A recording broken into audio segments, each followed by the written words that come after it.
Welcome to another beautiful and yet amazing episode of Inside the USN. And as usual, I'm your boy Veli. I'm going to be hosting this show. And ladies and gentlemen, we got him back. Stokes, he came back from America to join us here on the desk.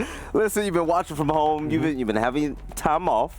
How's it feel to be back into the swing of things? It's good, man. You know, I had to knock off a little bit of rust. You know, I had to get myself warmed back up. But we're good, man. We just came back from Raleigh. I'm very excited. I'm here with my boys. I'm here with John. I'm here with Veli. I mean, who couldn't be, happy while I was sitting around these guys? Yeah, it's good to be back. And, of course, we had some really interesting games this week, along with our great ones as usual. So it's time to break all that down, along with some other fun stuff that we always do here at Inside the USN. Like old times. Let's jump right into the swing of things. For those of you that are old-time viewers or whether you're new to the stream, let's go ahead and show you what we will be talking about today. Blue Stokes and I will give away $700. We're going to talk about the finals that's happening in Vegas at the end of the year. Also, the summary for the Eastern and Western games that we had last week.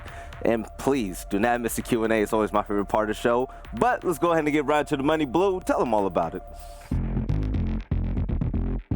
I'll do just that, Veli. Welcome, ladies and gentlemen, to this week's edition of the Venmo Community Spotlight, a time where we celebrate you, the community, and your gameplay highlights, fails, and everything in between, all for a chance to win cash in your Venmo account, possible attendance to the USN Finals, and even potentially a chance to meet and play against Team USA. As usual, over the last 7 days, you guys have been submitting your clips. They've all been Rainbow Six clips, and you've been uploading them with the hashtag Venmo Community Spotlight. If you want to submit a clip for the upcoming week, make sure you upload it and include that hashtag. And they've also been submitting it to this link down below, which you're going to want to do as well. It's over at esl.gg/Venmo-R6USN. Head to that link, submit your clip, and you'll have an opportunity to earn up to $500 in your Venmo account. Without further ado, though, let's take a look at this week's winners. It's going to be right here for $100. It should be pretty interesting. Looks like they're starting on garage. It's Vigil, able to hide away from those cameras and that ERC-7, but he's actually going to knock down two and then gets marked. Not going to turn on the backpack. Quick flick takes down another, and they're just stacking up on garage. He's going to continue to contest. Him. What? I can't believe it. Why are they all contesting that one area? With the second clip of the day, take a look at the chat on the bottom right, Stokes. He's calling out his own teammate. He apparently wants to lose this overtime match point. The Elo's on the line. It's a 1 versus 5 now. Scorpion, it's got a kind of a weird recoil on it, but he is going to find one. Gets the second one down as well, a third. He's going to knife the Blackbeard, though. Oh, my God. He confirms his kill as well. Oh, behind green box, finds the Habana. Still has one to find, though, John. And he's got it. It looks like he got it. Hot shot. We got some crazy clips this week. Wow. This is how you solve toxicity, ladies and gentlemen. Just slap it in the face of whoever's trying to stop you. And a blitz for the last kill as well. This is the #1 clip right here, boys. $500 in the bank. This is going to be an ace. Oh, and it looks like it might be with Caviera. That default cam got left up there. Ooh. Snake, here's the oh no. His opponents aren't even watching. It looks like he's gonna walk in the easy interrogate right here for kill number 3. He's even got someone right in his face for the next one as well. Oh, he's going off. This is crazy. No, he's gonna challenge Habana from mid-range, and he's able to win that. $500 in the bank. He walks away with it. What a beautiful play. It's the way to open up a rank game. That was the first round as well. In case you guys missed out on the news, this is something pretty special to some of us up here, especially Stokes and I. It was our first time ever going to Rainbow Six Siege land, and most definitely casting it. That was the USN Finals in 2018. It was in Vegas. And this time around, we're going back to Vegas. We're going back home. And, I'm just going to leave it up to the video. Guys, enjoy.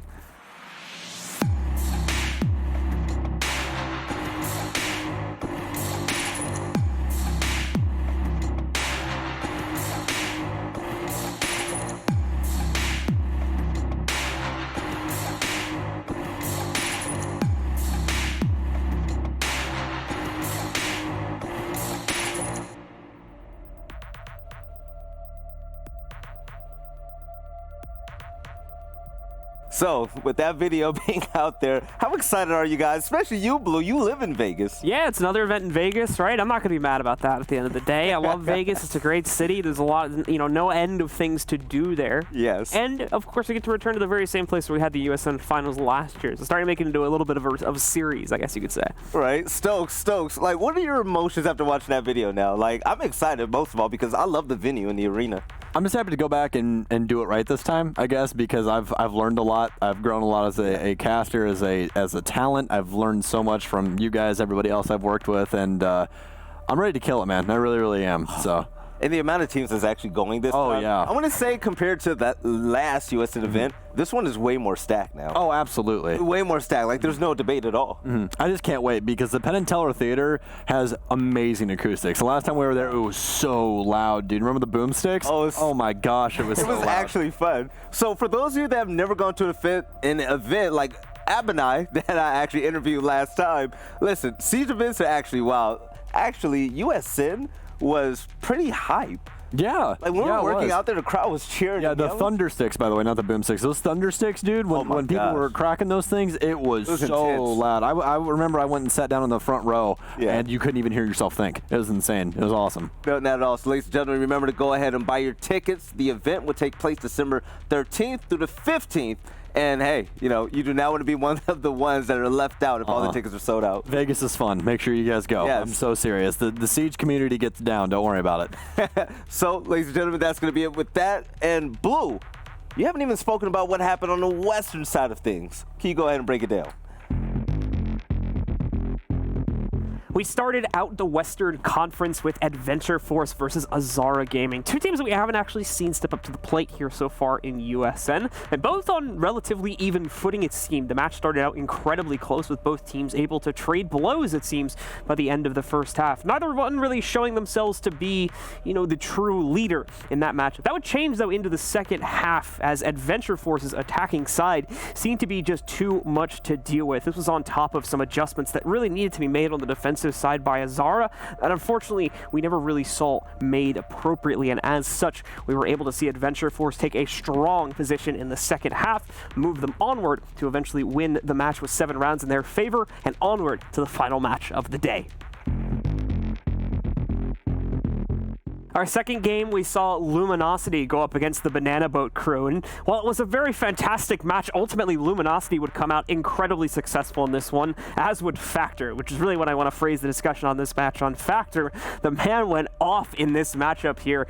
He even rivaled the current online match kill record for at least Pro League games, which is being held at this point with 22 kills, and he almost was able to breach it. I think he ended up with about 17 or 18 at the end of this game. In the sequence of about 3 rounds alone, he managed to pick up 11 different kills, and that continued onward for the next few rounds. A 3K followed by a 4K, followed by a 3K, I think, again. I'm sure you guys are taking a look at some of the action now. I don't remember the exact details, but either way, Factor absolutely crushed this game, and with him and the rest of his teammates doing well, they were able to push onward to the final match of the night.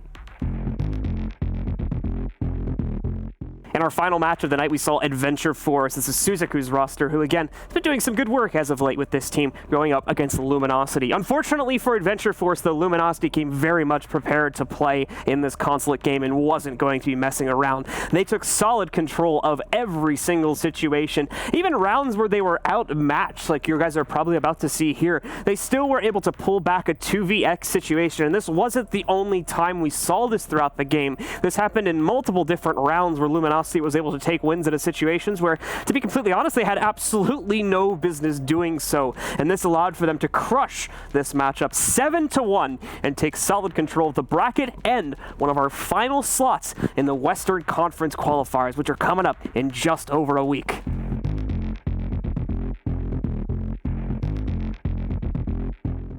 And with the first game of the day, we took a look at Obey Alliance, who had their debut the week before. They went against Akatsuki this time around, and you guys all know about these two teams from Challenger League. So they ran out the gate swinging. Akatsuki able to win the first 3 of 4 rounds, which is pretty phenomenal. You're really going to have to thank their efforts when it came to just attacking on Repel and clearing out roamers over on the top floor. Now, after that, they started to slip up a little bit thanks to Grixer and the rest of the boys over on Obey Alliance.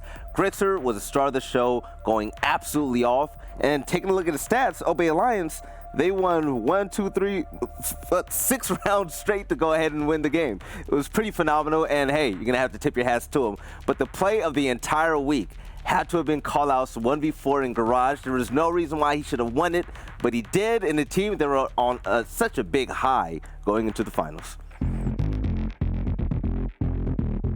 And with the fan favorites out there, bruh, they made their way to the finals thanks to relegated not showing up. So the clear 7-0 from the forfeit, they faced off against Obey Alliance. Okay, so let's start off with this. On paper, Obey Alliance, they should have dominated this game. They should have, but with the USN, that's not the story. It's always the story of the upset. So, bruh, they went toe-to-toe. And it was a pretty interesting matchup. So when they won the very first round, everyone was shocked. We were like, okay, bruh might have this. And it was pretty unorthodox attack over on Cafe, because usually we're expecting a lot of pressure and attacks leading into White Hallway, also bathroom and White Stairs. But this time around, bruh, they were attacking a lot towards the bar side of things, thanks to Anthony MGS on Sledge fragging his way out. But by halftime, the score was 3-3. And even though Anthony started to die early and he seemed to be the lightning rod to their success, the rest of the players on Bruh, such as Levron, were able to clutch out rounds and plot the win. The stats show it. They won 4 rounds in a row. And Bruh, they're your champions. So with stage 3 almost coming to an end, this week are the last games for the open qualifier. And what's up to come this week, Blue is going to break down a bracket. Yes, we've got a lot of, basically a lot of our well-known teams have made it through by this point, it seems. So we're having a lot of teams that are going to be repeating their attempts, or it's splinters from a lot of other rosters. Like, for instance, the most notable one that I can point out right from just looking at the games is the B-Dog Revenge Tour, which is essentially Bravo Dog. For those who don't know, he was actually taken off Parallax, has started a new team with some friends, and they're going to make one last final run here. So we'll have to see if they can make it through. We've got a couple other teams that are returning. We've got Shrug's roster that's going to be playing once again under the name of Shrug 2 on the bracket if you guys go and check it out. But they are Shrug, just minus Flynn since he's a Canadian. We've got Adventure Yeah, we don't Force. like the Canadians over here. We've got Adventure Force stepping up to the plate once again, along with quite a few other new teams that have also made it this far for the first time. And that's always interesting to see as well, as that's a bit of an unknown factor. But that's going to be it. As Veli just mentioned, this is the final week of open qualifiers. After this, the only thing that exists for teams who just openly sign up for is going to be wildcard, and that's just a single bracket where if you get knocked out, your chances of going to land are non-existent from that point. So we're coming to the very end. You got to make sure you're paying attention from this part for this point forward, as otherwise, well, you might just miss who are teams that are going to end up going to land. Yeah, this is when the nitty-gritty, this is when we start to get into the nitty-gritty. Is most of the pro teams, except for 2, have made it so far to land. So they've qualified. So now you're getting a lot of up-and-coming teams. A lot of those tier 2 teams that think they have what it takes to go ahead and try to make it to land for the USN Finals. I personally believe that we're going to see faces like Obey and Parallax really start to get into the swing of things. But that's going to be it with all about what's coming up this week. Let's go ahead and jump right into the Q&A. Today we're going to have 3 questions. Go ahead and just throw it at us. All right, so question number 1. Oh my gosh. Can you ask my college to let me take my final exam early so I can come? And I'm guessing to the USN Finals. Well, to that man's college, let's make it happen. Let's make it Let's make it happen. We don't know which college he goes to. Yeah, but probably Harvard. Whatever college that is. Viewers are smart. We're pointing at you. No community colleges. He's probably Harvard or something like that. Yale. I go to Yale. At the end of the day, it's priorities. Rainbow Six Siege lands, college and life and everything. It's like siege, no-brainer. breathing right here. That's what breathing is. Yep. That's pretty much it. Go ahead and throw the second question at us. The electric bill for the Luxor's Pyramid Shining Light is $51 per hour. I don't know if that's a lot or if that's a good deal. That's a lot of money. Okay. I mean, if you really think about it, my parents' electric bill is a little bit more expensive than that is, and it's for a whole month. Just flexing for no reason right now. I'm just saying, what? You know what your power bill is for your house? You know what I mean? Honestly, I feel like that number should be higher. I feel like it should be higher. I've never seen that light. Yeah. I can see it from my apartment. That's like a 30-minute drive from there. So the Luxor Pyramid light goes to space. They have to turn it off at night, it's past certain times, because it's an annoyance. Is that big? Fun fact. Yeah. All right, let's go ahead and jump into the last question of the day. Make it good. Is Akatsuki. All right, so he was in a chat defending us. To be fair, because I'm a regular person and I watched Naruto as a child. We're not weebs, okay? Well, I'm a weeb, okay? I listen to your Dragon Ball Z, okay? I watch anime, but Blue and I, we don't watch Naruto. I hope Gohan dies. I was back watching the VODs. I hope Gohan dies. I was back watching the VODs a couple of hours ago, and I noticed that there was 3 times the amount of comments on that game's VOD than any other match from last week. And I was like, why is that? And they're literally all just complaining about us mispronouncing that. How did you get I haven't seen the show ever. I've never seen a full episode. It looks like Can't hold regardless of these Akatsuki. standards. No, it doesn't. As an American, There's a U. The There's a U is U. silent. In America, the U's aren't silent. You literally watch Actually, I think they Japanese are sometimes, shows. but beside the Yes. point. Also users. There are some U's that are silent in the There's English no language. Akatsuki in Dragon Ball Z, okay? So, I mean, to be fair, we didn't know, but the chat, you guys are the best chat out there, by the way. You Piccolo. guys helped us out. He'd punch me in the head if I said Piccolo. Hey, it bees like that. But you know what? That's it, ladies and gentlemen. I'm going to be the first to say, I'm excited. We have Stokes back finally. Better late than never, right? Blue, you're going to be going on a small break. We're going to miss you, of course. Yeah, get out of here, Blue. No, I love Blue. Blue and I, we've actually had a lot of fun on USN so far. We've had a lot of memes as well. Okay. But, hopefully you and I, we can create some memories, some memes, and go ahead and continue on to finish strong in, for stage 3. Blue's going to join us for the ending of stage 3 as well. But that's going to be it. I want to thank every single one of you for tuning in to Inside the USN. We'll catch you later on this week for more fantastic games as we work our way over to Vegas.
It's game fuel. It's domination in a can.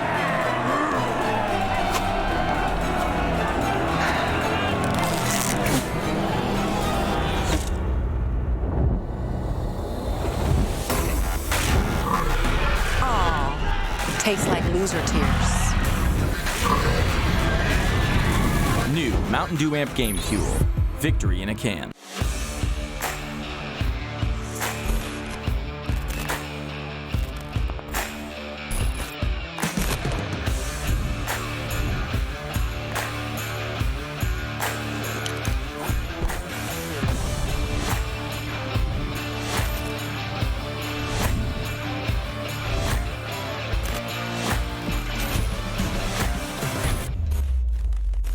Welcome back to the U.S. Nationals. I'm Veli. Of course, you guys know who I am, but it's not about me today. We have him back, ladies and gentlemen. Stokes! Hey, buddy. Welcome back, man. I'm ready for this. How are you feeling? I'm feeling all right, man. Woke up a little while ago, and, just getting back in the saddle again and ready to get to it. He's not lying. I actually woke him up. He probably would have overslept if I didn't call him. Dude, I was out like a light. I was down for the count. I really was, yeah. He really was. But, ladies and gentlemen, I'm pretty sure you all saw the show that we do on Mondays, recap shows for USN, and you saw that we gave away $700, right? Stokes, tell them about how they can get it this week as well. Well, guys, what he's talking about is the Venmo Community Spotlight. It's $700 given away every single week for your amazing clutches, kills, or funny moments inside of Rainbow Six Siege. We'll be the judge of that, and you might win $500 for the grand prize for it. First is $500, second and third are $100, obviously bringing us to that grand total of $700. So make sure you guys use that hashtag Venmo Community Spotlight. Give us some of your thoughts on it, and as well as that link that we can get up for you on the screen right there. Post it to YouTube, send it to that link right there, and we will go through your guys' clips, and you might win some money because of it. Yes, it's really important to notice that we look at the clips after the show on Thursday. Yes. So after we get out of our Ubers, go home, we check the clips and we pick the winner. So do not submit it later this week. Make sure you have it in before the final game ends on Thursday. But also, if you want to go ahead and join the discussion with the matches that are going on, or if you have questions for us that we will answer on the Monday Recap Show, go ahead and utilize the hashtag R6USN on Twitter. We'll be happy to go ahead and answer them. Make them funny. Yeah, make them funny. Make them funny, please. Yeah, we have a good time with that. Last time you guys got yelled at because you guys don't know how to pronounce Akatsuki. Akatsuki, yeah. Yeah, I'm a Dragon Ball Z guy. Like I said, DBZ is better. But let's go ahead and look at the schedule for the Weebs attack. So, the games of the day, we have Azara GG. No, wait. First off, B-Dog against Banana Boat Crew. Banana Boat Crew, they're back. They're back for you. Yes. They just want the beautiful Valley to cast them all over again. That's what it is. I cannot wait. But yeah, we're going to see Azara GG return again. And also, B-Dog's Revenge Tour, I believe, is the name of the team. And that's going to have Bravo Dog on it. We all know Bravo Dog from... Just got dropped from Parallax. Yeah, the team formerly known as Parallax Gaming. And now this is his Revenge Tour. Let's see if they're going to be successful en route to going ahead to be the champions here tonight. But which matchup or which player are you most excited to see tonight? Ooh, I would honestly have to say probably Bravo Dog Squad, just because it is a revenge tour. He just got dropped from Parallax. Parallax is looking a smidge better, I would say. But you always want to see people try and perform better than what they were at their lowest. So I'm hoping to see them step up, or maybe they just get stomped. I don't know. We'll find out. We'll find out soon. Let's take a look at the roster from the first team in the first matchup of the night. Azara Gaming, Wolfie, JC. I love JC. No Post, Pixelated, and also Boop. So a lot of people were saying that Boop is amazing, and they had a lot of praise around his name last time he was on the show. But we didn't see that Boop. Hopefully we see the Boop that they're referring to tonight. Let's go ahead and take a look at the next Such team. a good name to say. Such a good name to say. Boop's on the head. So next we got 4A Gamers. The Sandwich Man, that's the name that's going to stand out to me all night. Keen Minds, Japanadian. That's kind of a play out. Japanadian, excuse me. Jetsy and Hammy. The Sandwich Man. Yeah, so you have Ham as well as the Sandwich Man in there. The Sandwich The E is silent. Yes. So we're at that part of USN where we get names like Lil Homie and the Sandwich Man. And when you seriously cast them clutching a round out, it makes it so much better now. Oh, it's 10 times better. Absolutely. I love it. So with this lineup, are you familiar with most of the players playing tonight? I would say it's a mixed bag. Okay. All right. Yeah, so Blue and I, we cast Azara, and they did pretty well. Unfortunately, they weren't able to move on, but hey, go ahead, try to make magic happen tonight. But we asked you what you thought about the matchups, and we put a poll on Twitter. Let's see if we go ahead and have that poll ready. Do we have it? No, not yet. Okay, we're getting it ready. Stokes, so far, what you've seen. Oh, actually, we're doing maps right now. Oh, let's get through these bands real quick. I Yeah, like the bands. this, I okay? apologize. I promise I have not cheated tonight. Usually I cheat and ask them what the map is. I have not cheated tonight. So, fun fact. What's up? Blue and I, we've casted a disgusting amount of cafe. Of course you have. Clubhouse since you've been gone. Yeah. And we're going to Coastline. You know what's funny? I was really Something going new. to pick Coastline. I really was going to pick Coastline. I really was. Of course. Name something better than a T3 team in NA and Coastline. It's such a fun map. Why do you think that Tier 2 and T3 teams love Coastline? Because you can literally remove your brain from your skull, set it on the desk next to you, and play Coastline. You do not need a brain. You don't need hard distraction. You can rotate throughout that map in under 15 seconds and be in any room. It's from pretty any easy point to of the break map. into the site. Yeah, period. it's a very fast-paced map, and it makes for a lot of gunfights, and a lot of T3 and T2 teams are built of just people that love gunfights. And that makes exciting gameplay. Yeah. I love it. So, 69% of you guys Ooh. think that Azara's going to win. It's a good percentage. Yeah, pretty. I'll That's- take it. Hey, I'll take I mean, it. if you're an Azara.gg fan, you got to be excited about that. Yeah. I mean, but it really doesn't matter at the end of the day what the crowd thinks. It matters what you're going to do on the scoreboard. Not at all. The polls don't mean too much. I mean, Yeah. predictions are predictions. So, what's one thing that you love about Coastline? That I love about Coastline personally, the roam game. Yes. I love the roam game. I love being able to be Vigil or, Jaeger, my two favorite roaming operators, and have a massive impact on a round because of how fast I can rotate. Yeah, most definitely. But ladies and gentlemen, the first game of the night, we have 4A Gamers against Azara Gaming. We're going to kick things off on Coastline. So let's go ahead and see what's going to happen during the banning phase. Moving through things pretty quickly tonight. I like this. We're going. Getting through it. Buck going to be banned out. Not too uncommon as of late. We've seen a lot of this happening in these, tier 2, tier 3 games. Buck, the best soft destruction there is in the game currently. His skeleton key can be used vertically, from underneath, all that kind of stuff. So he offers a lot of utility. Montang getting banned out as well, which again, these teams' nightmares. They don't want to leave Montang up because he's just a walking mountain that you can't shoot. Valkyrie. We've seen a lot of Valkyrie bans as well, not only Pro League, but also here in USN. And why not? She gives off so much intel, especially when it comes to spawn peaks on Coastline. And spawn peaks on Coastline are rather annoying. You know how a lot of times, like inside of your ranked games, for instance, if you're going to entry frag, you have to drone yourself in? That's kind of how Valkyrie is used inside of a lot of teams, is you give it to somebody that has, a high-end ability for gunfights, and you give them to Valkyrie because they can obviously just give themselves intel off of camera placement. So they place it in 2 rooms next to each other, and then they just, hold down that area with the info that they're gaining from their black eye cams. Especially when she plays alone. I mean, she has all the info in her back Exactly. pocket.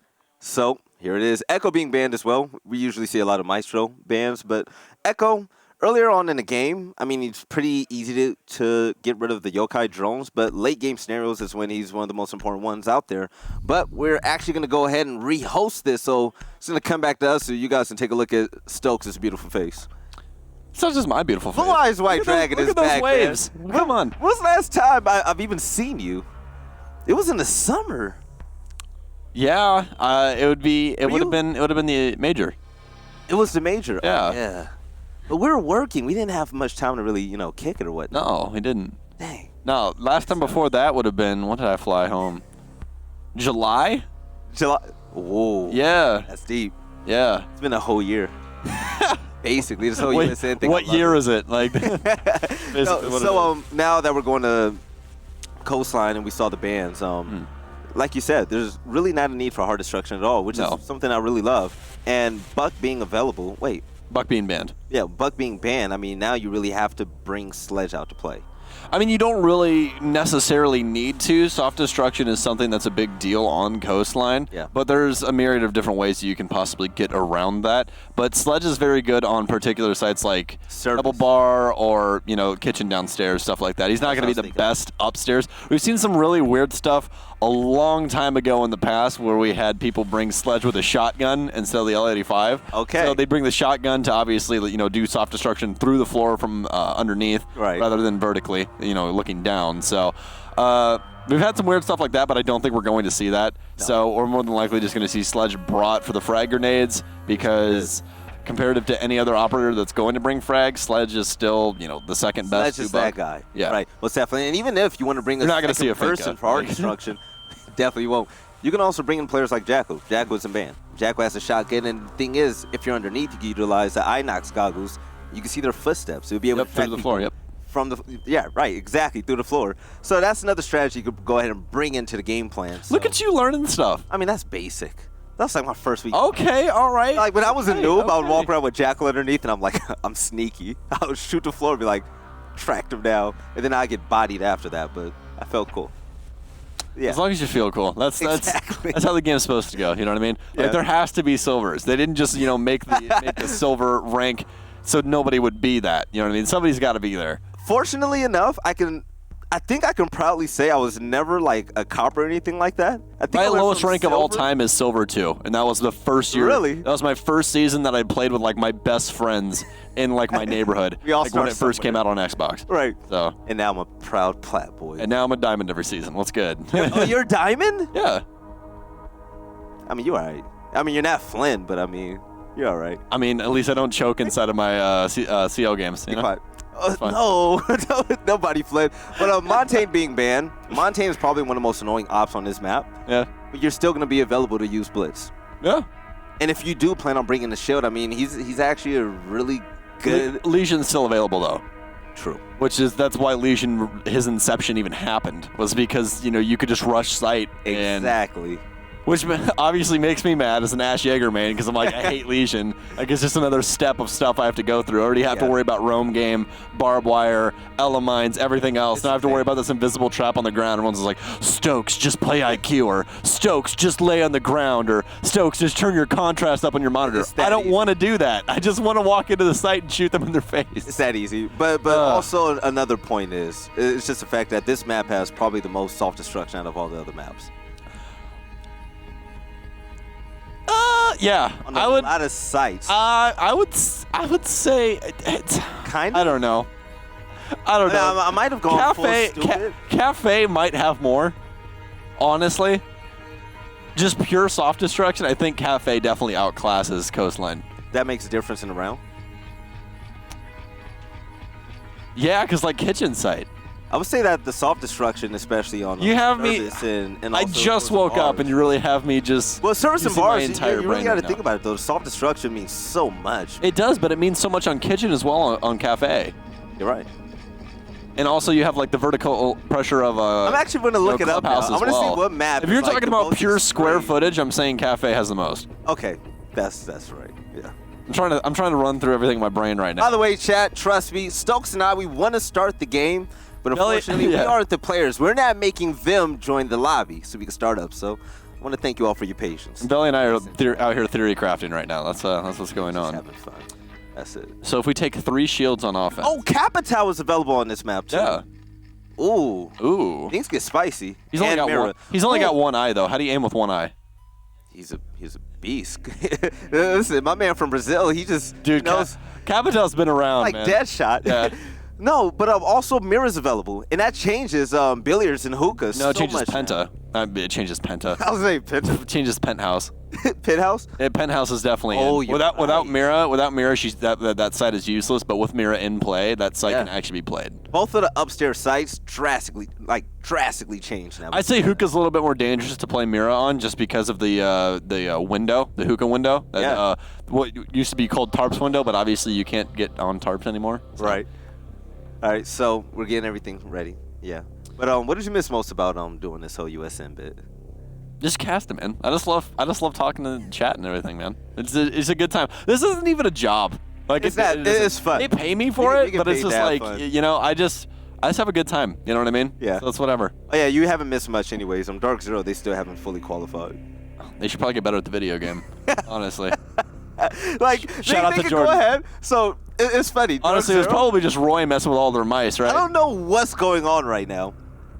So They just Dark can't Zero, handle they T3 teams, dominate all of the professional teams in Pro League, but they come to USN, and USN is a different beast because Yeah. Dark Zero, they've been getting that work, and other teams like Rogue and Luminosity, so unfortunate for them. They're almost there, them and EG.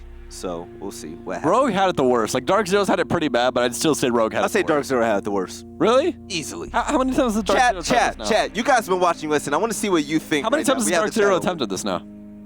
like every week. And they just keep getting knocked out early? But there's times where Dark Zero, they didn't even make it to the Tuesday and Thursday broadcast.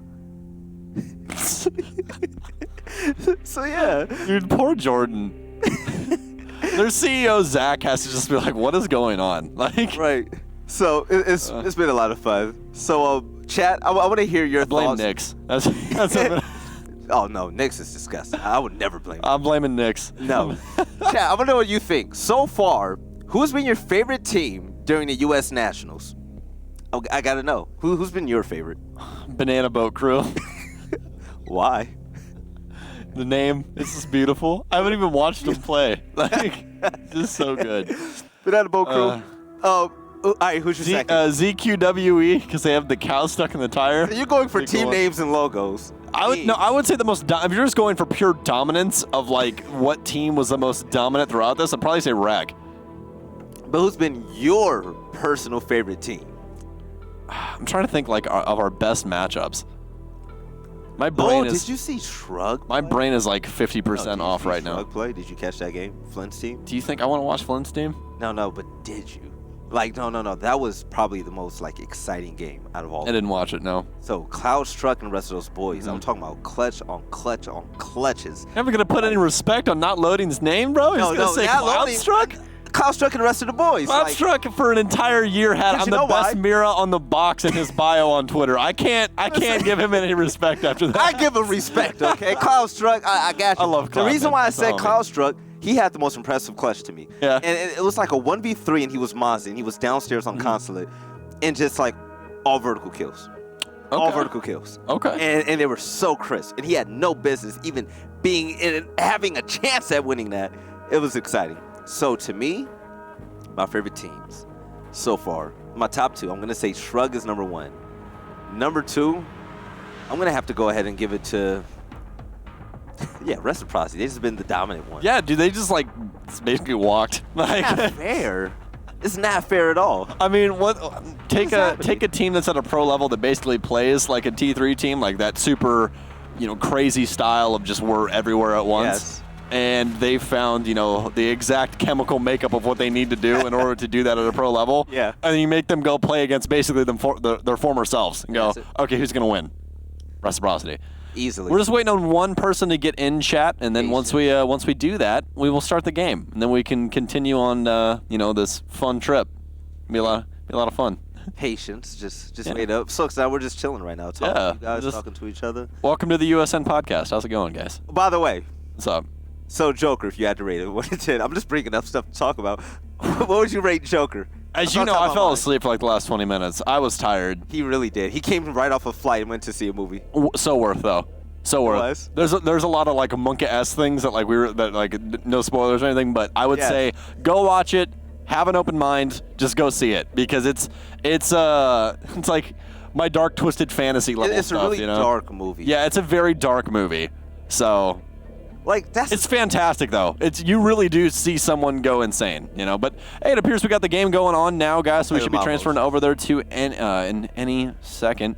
Can see Stokes is teasing us right yeah, I can see it loading up on the monitor right now. Oh, we're back! Hey! Yes! Whoa, crazy. Yes! Hookah Billiards is where we are going to be going first. It's Zara Gaming on defense, 4A Gamers on the offense, and we are going to have a 6-pick already from the Sandwich Man going over to Lion. Let's Off the get it. Capitown, nonetheless. Oh, Lion. This is why I love watching teams like this play. They bring it all out. I mean, you say that, but Obey has been doing that for forever. True. Like all the way when we were casting when they're in that other organization I'm not going to talk about because we're not going to talk about that org. Anyways. The org that shall not be named. Yeah, I'm giving them the least amount of publicity as possible. Right. But I'm going to let you know now, Zara Gaming, if I had to make a prediction, they're the ones that I'm going to say are going to go ahead and move on from this matchup. Only from the fact coming out that for- we've seen them okay. play. Okay. JC and the rest of these guys are actually really talented, and I'm excited to see how 4AG is going to go ahead and answer to them. So that's my last one. Say go ahead, by the way. I had to get that out the way, Stokes. All right. Let's jump right into it. 3 seconds left to go. We're going to get right into the action. Take a look at all the soft destruction right now and also the setup. 4AG, What do you have on your mind? Well, right now they have 2 soft walls inside of pink or couches, whatever you want to call it, inside of hookah, which is a big deal. And that's a big deal because you can actually make an angle off of the roof to make it to where they can't rotate through the double door towards the VIP hallway. And that all of a sudden makes things a little bit more difficult because the only way to rotate into billiards to give any support is going to be through the rotation hole, which can be covered by the actual window of billiards, the double window there. So already the defensive setup is a little lackluster from Azara, but we'll have to see how 4A Gamers goes about attacking this to begin with. It looks like they're going to push Keen Minds already through VIP. He's got a drone downstairs to make sure that he can't possibly get pulsed inside a kitchen. So I like the setup so far, but they definitely have not found out that that wall is soft. They are going to find Mozzie downstairs, though. Even though there is no pulse underneath or even in the game at the moment, Mozzie can still put up the same type of numbers. So Mozzie's going to be able to go ahead, hack 3 drones, and the play from Super Shotty, which is a secondary, and also the Nitro Cell, which is going to be off the mark. So that's going to be utility off the board. He's not going to be successful. But attacking this site is going to be extremely interesting as the Sandwich Man is going to be the first one to go ahead and get a kill. Usually when you attack a building, you work your way from top to bottom. But this time around, you're going to have to worry about the roamers at the bottom as you attack up top. And 4AG, able to get 2 kills to start things off, and Lion is taking a lot of damage. 4A Gamers is going about this in a very methodical way. I really like how they've been able to identify out where people are currently roaming or just rotations are coming through and are just waiting for their early picks. It's really been working out for them very, very well. You saw Japanadian ended up killing out JC, and that was actually from an upside-down rappel on the delivery door. A quick hop-up, though, as Pixelated will take down Sandwich. That SMG-11 definitely doing his due diligence right now. But, oh, a quick second shot as Ham will go down, but Keen Minds with the refrag. Oh no, we're going to have Pulse on flank now, though, as it's all of a sudden now down to a 2v2. Jetsy, though, on the rotation will catch Pulse off guard. All of a sudden putting Wolf all on his lonesome inside of sight. Has 2 to beat out, also has his Evil Eye still up, and plenty of utility still lying in the weights from his remaining operators. Obviously Pixelated, as well as some ADSs and some of those pests from the Mozzie still going to be in play. And an Alda versus 2 is never something that you want to try and give to the other team. Still very, very dangerous, especially when they're both stacked up like this. Yeah, and time is definitely a worry now. 30 seconds left to go in the diffuser. It's currently going down. Ooh. Gonna try to peek. Oh, he can't get that angle. What are you doing? Oh, Maestro! He's gonna go ahead and miss the shot, but he's gonna answer back. Jetsy is gonna fall. Now in a 1v1 for AG. Can they go ahead and make this happen? He's just got to play time. He has to plant this. He has to play time. Don't peek him, Wolf. There you go. Oh, very nice. 36 shots. Just go ahead and fire him off, and there you have it. Yes, Wolfie. He's going to be the reason why Azara Gate is going to win round number 1. Oh, Keen, no. He played that so scary. So, Stokes, what did he do wrong? Even though he won, how can you have made that play better? Well, props to Habana for putting his full trust inside of Keen, but Keen definitely took his trust and threw it out a window because he was not holding the proper angle in order for the Habana to get the plant down. As you guys could see, with their setup, instead of putting the reinforcement on the right hand, or excuse me, the reinforcements on the middle panel and the left hand panel to make the rotation on the right, which is default for this site, they put it in the middle, which obviously is going to mix up how the angles are held, where he was holding for the left hand panel when it was in the middle panel, so he obviously could get a better sight line onto the actual bomb in which we saw Habana Jetsy sitting behind to get the plant down, which is the default plant. He was holding an angle to look towards the left panel and not the middle panel, which made it extremely easy for Wolf to just stand up, shoot Habana through the bomb chassis, and all of a sudden you have Diffuser down and Ash has to try and rush towards you in a 1v1. Yep. And when you have an Alda, that's not going to work out. Not at all, and they brought out one of my favorite girls out there, Gridlock. She's going to be great to stop the rotation and also flanks with the track stingers. They're pretty annoying to deal with, and with Buck taking out the game due to being banned in the ban phase, we're going to see a lot of sledge now coming from Japanadian. But for AG, starting off the game really hot, they were unable to go ahead and win that. So 10 seconds to insertion. This is going to be the time. We're going to see if they can win. I felt the go ahead coming right there. You stopped yourself. I said it. So I have a personal goal, by the way, chat. I've been having a safe word as a caster, and we all go through this at times. Mine has been go ahead. So every time I say it, yeah, that's it. So I'm not gonna say it anymore. This is it, Stokes. I promise. Just say it one more time, just to get it out there. Yeah, just say Keen Minds is gonna go ahead. Just say it. Hey, Keen Minds is gonna go ahead and get a 2K as Ash. Yo, US in chat. I love you guys, man. Let's go ahead and jump into this. Oh, extremely smart utility use from Hammy here with the gridlock. Not even having to use the window or anything, just going to toss those track stingers right down the drone hole from the roof, and it's immediately going to extend those onto the staircase to where they don't even have to, again, face check that or anything. Pixelator, though, with a quick shot that's actually going to be through the floor, has a couple of rotation holes made to watch the doors, so some very smart verticality from the defense so far, and that's actually going to bag them a second kill as well. All right. No post. Able to get that headshot. Already. 2 players down for 4AG. How are they going to answer back? I don't like this clear from 4AG at all right now. I don't like it one bit. EOD. That's the first one as well. Yeah, currently activated. And, well, Sandwich Man. No It's going to drones. fall. JC bodies him, drops down the hatch, and he dipped on out of dodge. Yeah, this clear right now, they just don't have the proper drones. Good nitro cell usage from downstairs from JC, but it's not going to bag him any kills. But, I mean, they're already in the lead. They really don't have to worry about much. Just get rid of these track stingers and just wait for the remaining defenders, or excuse me, offenders to try and get onto site. This is just a full-on rotation back. You really don't even have to worry about flank anymore. Just if you can get back to site, get back to it, and just wait for them, because there's no way that they're going to be able to fight through this, especially with the Legion on the field as well as the smoke. Guman's doing so much work right now, so if you hear a player currently stepping it, that's going to be Hammy. But it's Gridlock. Oh, she's going to see Pulse momentarily. Pulse is going to be on the wide swing, but my girl Gridlock, she's going to be on top. But with the trade going down, no Pulse, able to get that kill, and Azara Gaming, they're going to win that round as well. Yeah, didn't clear out very much of their own game and pixelated from downstairs. Well, actually, no, from site, excuse me. The site was downstairs. It just seemed like they had so many people upstairs, which they did, which is exactly what 4A Gamers was trying to clear out, but they just did it in the improper way. They didn't drone. They didn't put any, secondary frag behind their entries. They didn't use any of their EE1Ds. That's why you bring Lion. And so when you do get that information, they sit still, and then your entry fragger doesn't have to worry about them moving. They just turn left, shoot them in the head, and it's over. But they're going to bring the exact same lineup. Keen Mind still on Ash. I'd like to see a couple drones placed in front of him. That's going to be put onto Jetzy, as well as Sandwich Man to be doing that properly. Gridlock's more of a flex pick here. You're going to be seeing her get her utility down and prioritize that, whereas Japanadian on the Sledge, as well as the Ash, will be your entries. So we need to see a little bit more drone game, a little bit more info game in general from this offense to try and win out these rounds, because right now, they're just walking into lines of sight they don't even know are established. One thing I do not want to see again from Sandwich Man is Lion. Do not use your EOD in place of your drone. There's no reason why you should have died that for. No. And to see better droning, as you were saying. Yeah, they're just walking into the building, and as we all know on Coastline, that's something that you just can't do. There's not an area that's just going to automatically be a safe haven because the map's so big. Not at this all. map at the end of the day is not very big, and you can hold it down from basically across the map. I mean, I could be holding down the office's, area just from the blue wall, open up blue wall, open up Sunrise, and I can hold all the way over by the bar inside of Sunrise. Like, you can hold down this map in so many different ways because of the amount of soft destruction walls that are just built on a, horizontal level. Yeah, most definitely.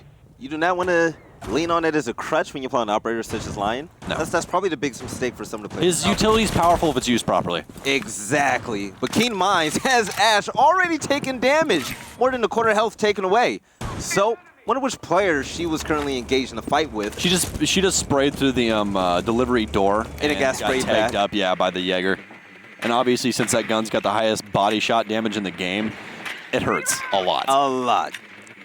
So there's going to be a hard anchor setup on the first floor.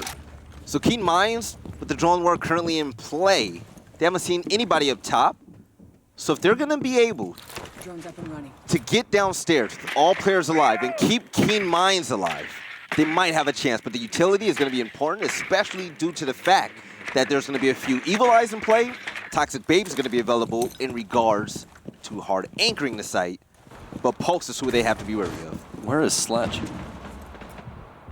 All right, Japanadian is now rotating in, okay. I was worried about that because last time we saw him get picked off so early on, and this is really where you need that soft destruction is up here inside of VIP. They do have the pulse this time, which they haven't been able to identify out on a drone just yet. He's actually rotated over towards offices as well. They have some reinforcements down, so they can't possibly try and tag him up from inside of Sunrise or inside of Blue Bar. He is going to be able to relay this information now, though, for No Pulse, who's got a very awkward angle. He does stand on top of the lobby desk over by Lamborghini doorway, as everyone loves that call. Yeah, despite it being a 1v1, he knows not to push that. That's a free but pick. JC knows to go ahead and bust that C4 underneath Jesse's feet. go ahead and get the first kill. So, Stop it. Oh! yeah, the plan is currently down. JC, that Have was recovered their such an efficient kill. No Post gonna be right behind him getting a headshot on Sandwich Man. Yeah, the drone play here from 4A Gamers is just really, really lacking. That's why you guys are seeing them so punished right now by Azura Gaming. We're going to have another one, a little bit of tactical crouching as well from Pixelated, making sure Keen Minds put some respect on that name as he's going to continue to peek out Cool Vibe stairs. He's got so much barb, he should just break this so they don't hear the noise. I know obviously it is your own utility. Frag Grenade going down now, that might actually just do that due diligence for him, but it's all left up to Japanadian, who doesn't have very much health. Pixelated rotating up through his own smoke. Obviously smoke does not take damage from his own utility. So now Japanadian might not even know that he's here. He just has to take the proper peek in order to win out this gunfight. Obviously, he's being aggressive. His team knows that, but, I mean, it's a 1v5, and he's actually going to get shot through the floor from Pulse, and that's the danger of a Pulse played properly, and JC is playing it to a T right now. I'm telling you, man, Zara Gaming, I believe they have what it takes to go ahead and win this game, and they've showed it so far, especially due to the fact they start off on defense, but on attack, we're going to have 3 more rounds left to go for AG. You're going to have to pick it up. Let's see who they're going to pick this time around. Keen Minds on Ash, of course. We need to see a lot more entry damage from Ash. Lion, they need to drop the Lion. He's been useless. He's been absolutely useless. Bring Dokkaebi or something, because the EE1Ds are not even being used properly, and at least Dokkaebi gives you a sound cue. And if you're Lion and the EODs aren't being used properly, then it's like, okay, you should be getting a lot of kills. If the gunplay isn't on par, especially with your utility usage, he's useless. Get on another operator to help your teammates out, and let's try to make it happen. They just went, hey, we really don't like the holographics are running on Sledge and Ash. Let's just bring 2 ACOGs and hope we can win our gunfights. that was really the play here. So we have Zofia, which is one of the best entries in the entire game. You have impacts, concussions, Claymore, an amazing gun. What is there not to like about Zofia? She's basically just a better version of Ash. She's a way better version of Ash. Yeah, so Ash is a comfort pick for a lot of people because she's extremely fast and she has an amazing weapon inside of the R4C. Obviously, we see a lot of Ash players still use the G36C, but the R4C is a superior weapon. It just doesn't have the ACOG. So a lot of times we'll see, people pick up that weapon just because it has the COG, whereas the R4C doesn't. But with Zofia, you have an amazing rifle as well as an amazing LMG that both have ACOG. She's a 2 armor, 2 speed. She just offers so much stuff for the offense in general. It's not just for her. It's not selfish utility. As well as Twitch, she's a counter to a lot of things now, specifically Wolfie, but she's just played for the F2, man. That's really the reason that she's played, is because that F2 is just so damn good. I believe that Zofia, and one of the reasons why she's way more important in every general setup whenever you choose operators, is the fact that she can offer the same as Ash when it comes to breaching rounds, but also, on top of that, she can deal concussion effects towards the enemies. Yep. That's really big, especially when it comes to bandit tricking or clearing out rooms before a push. And the best thing about her is you can play her so safe because you have those impacts. You can establish long angles of sight from a long distance away that aren't that loud comparative to the breaching round of Ash. Because obviously, when you use a grenade launcher to blow open a wall, it's extremely loud. The impacts are still decently loud, but it's not as bad. So you can establish lines of sight that people aren't aware of, and it just helps out at the end of the day. There's no delay on the breaching charge as well. So a little nerdy fact on that. Yeah, that Ash timing, you know how long it took me to get down that? Long time. Yeah, it's kind of a skill with her breaching rounds to get that down, and here's a danger of having that wall soft as well, Chad. This is why inside of your games, make sure you are reinforcing this wall. Now Sandwich Man just has free line of sight right into billiards, and he can literally even cut off rotations from the billiards rotation hole that they made. So you always want to have that reinforced, always. All right, the game has slowed down just a tad bit. With about a minute gone so far since it started. Correct. But the EOD finally in play, and they're not going to see anybody just yet. Almost had somebody kill their teammate there. Keen Minds back it up from the team fire, and they're going to work together to go and take over Aqua. Boop! It's going to be on the board. Going to go ahead and boop Jets. He's getting so mad he keeps saying it, chat. He's getting so angry.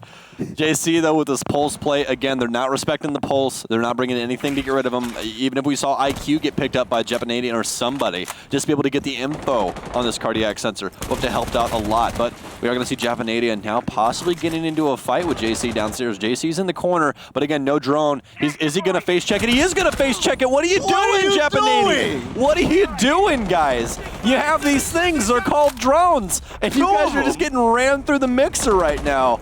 Oh, my God. So, They're Ham's in peeking everything. sight. Hammy's in sight, and Pixelated no longer has a head. Sandwich Man was able to get a kill, and Hammy on top of that. 4AG looking to clutch it out. They need to win their first round, and why not start now? As Hammy is going to go ahead and drop the double. Nice one. Double coming in from JC. 18 seconds left to go. Time. Make him plant. It's all up to Gridlock. Make him plant. You don't have to a worry little about bit it. of health. You have those evil eyes in sight. Don't have to worry about it. No pulse rotating under now. They have the impacts, or he has the impact from underneath, as well as the information gained from those evil eyes. He's going to try and plant on the stairs. This should be so easy. This should just be so easy. One single shot from JC out of the UM45, one of the most underrated SMGs in the game. And all of a sudden, we just have Azara just hounding 4A gamers right now. Why are we running into sites or rooms in general without droning them? That's the first step to Siege, ladies and gentlemen. Droning 101. Rule number 1, drone. Drone. Rule number 2, drone again. You have 2 of them. Rule number 3, have your teammate drone for you. Have your teammate drone for you. Then rule number 4, attack with at least 2 people in the same room. With a drone in front of you. Yes. JC was just like, yo, bro, they're not droning. Well, let's just take Vigil to make this worse. Oh no, Jay, go back. There's no point of bringing Vigil. No, yes, there is a running lion. You can walk around with E1Ds active. But still, though, they're not droning it. The EODs are being used at the right time. Using Vigil against 4AG, okay? It works. It's like getting a license without having a car. There's no reason to do it. Mean? Why? No. There's going to be no They have a lion on the field. He directly counters lion. True, but lion doesn't even. Could you imagine them thinking that they're safe? You know, they're all tucked in. You know, their mom just tucked him in for bed, right? And then she turns on the EE1D like for the house, making sure everything's safe. And then Vigil just comes out the closet. He's like, "What's up?" Like, he's wearing the Scarecrow uniform. You know. I think that no one has been detected by any of the EODs. Here's Johnny, the Shining, just it's Vigil's face. Yeah, he's home. 5 seconds remaining. They think they're all safe, no one can move, and then Vigil just comes out the cut. That would have been funny.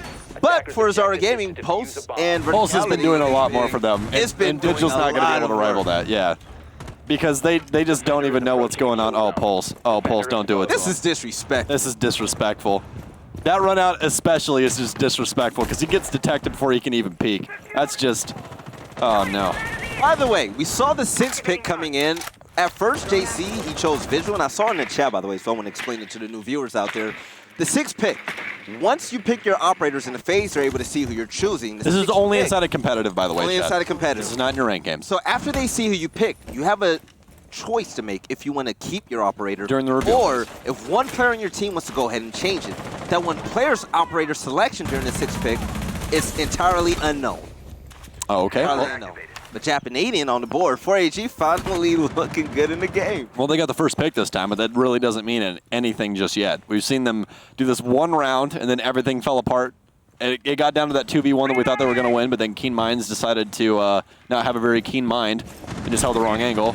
So hopefully he can try and pull his head out or wherever and find something here. Boop's going to be upstairs as well, as he's going to see that LED5 tracers fly through the wall, but it's obviously not going to be anything fatal. It's a little bit off mark. Nitro Cell through, but he's not going to find anything just yet. It's actually stuck in the floor here. Boop actually shot him through the wall. JC also just waiting. His Nitro Cell was stuck, but no! How do you lose that gunfight? What are you doing? Sandwich Man, come on, man. Come on. Oh, no.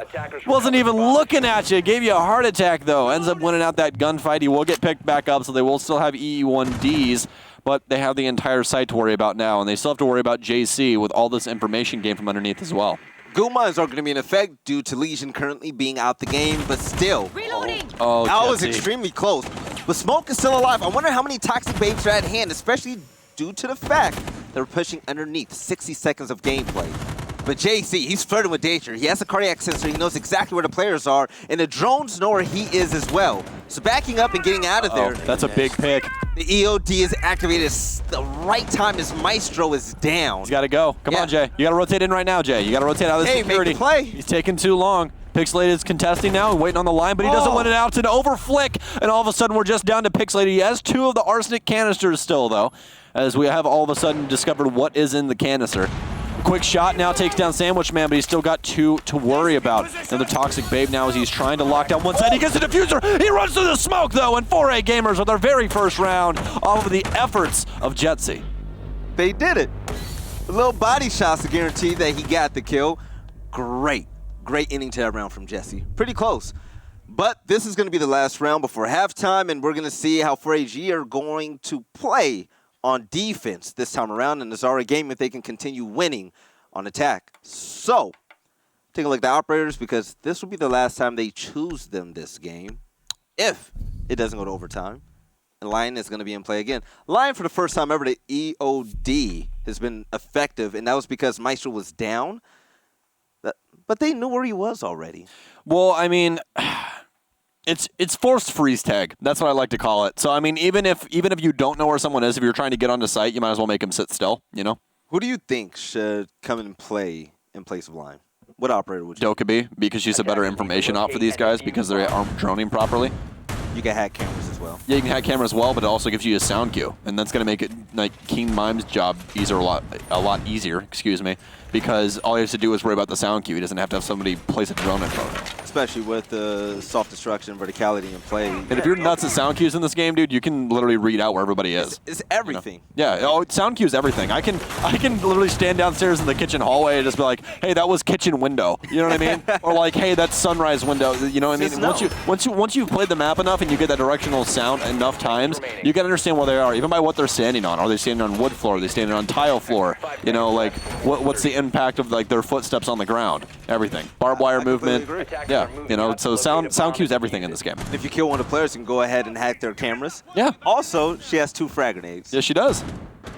Dokkaebi got a buff. Yeah, if Spartan never came back, he'd be very happy, you know? Yeah, Spartan's playing a trash game right now, and JC, he's going to trash a player from 4AG with that nice peek. Already. Yeah, First that's 5 off seconds. the board. That's and unfortunate. Yeah, JC stuck to the dock instead of going back to the poles. Was like, hey, you know what? Might as well go with the sledgehammer instead of the scalpel here. So that's exactly what he went with. No, I miss Spartan. I feel like right about now would be Spartan's best time to qualify for USN. Yeah. Stage 3, end of Stage 3, also wildcard coming up. Yeah. Guys, I don't know. Tell Spartan to play a better game and come back. Play a better game and come back. You are no holds barred tonight, huh? No care at all.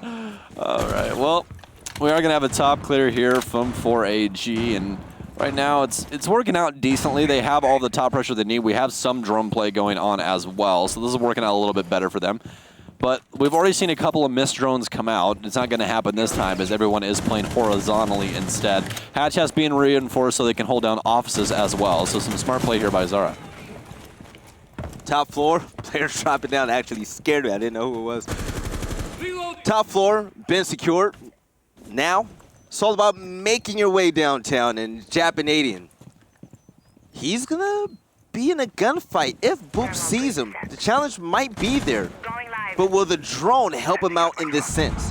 EOD currently being activated, and the push is being made. Not sure if they saw him, but yes, the Sandwich Man. He's going to shut down Boop, making it even, 4v4. Issue is now is they're probably going to have a lot of trouble in actually getting onto site. JC still locking down offices, doesn't have to worry about the hatch. They could play verticality here, but doesn't appear that they want to do that. Sledge has already rotated off, and that's going to be Sledge's head removed, actually, as Japanadian not using that sledgehammer how you should. Oh, it's a quick shot.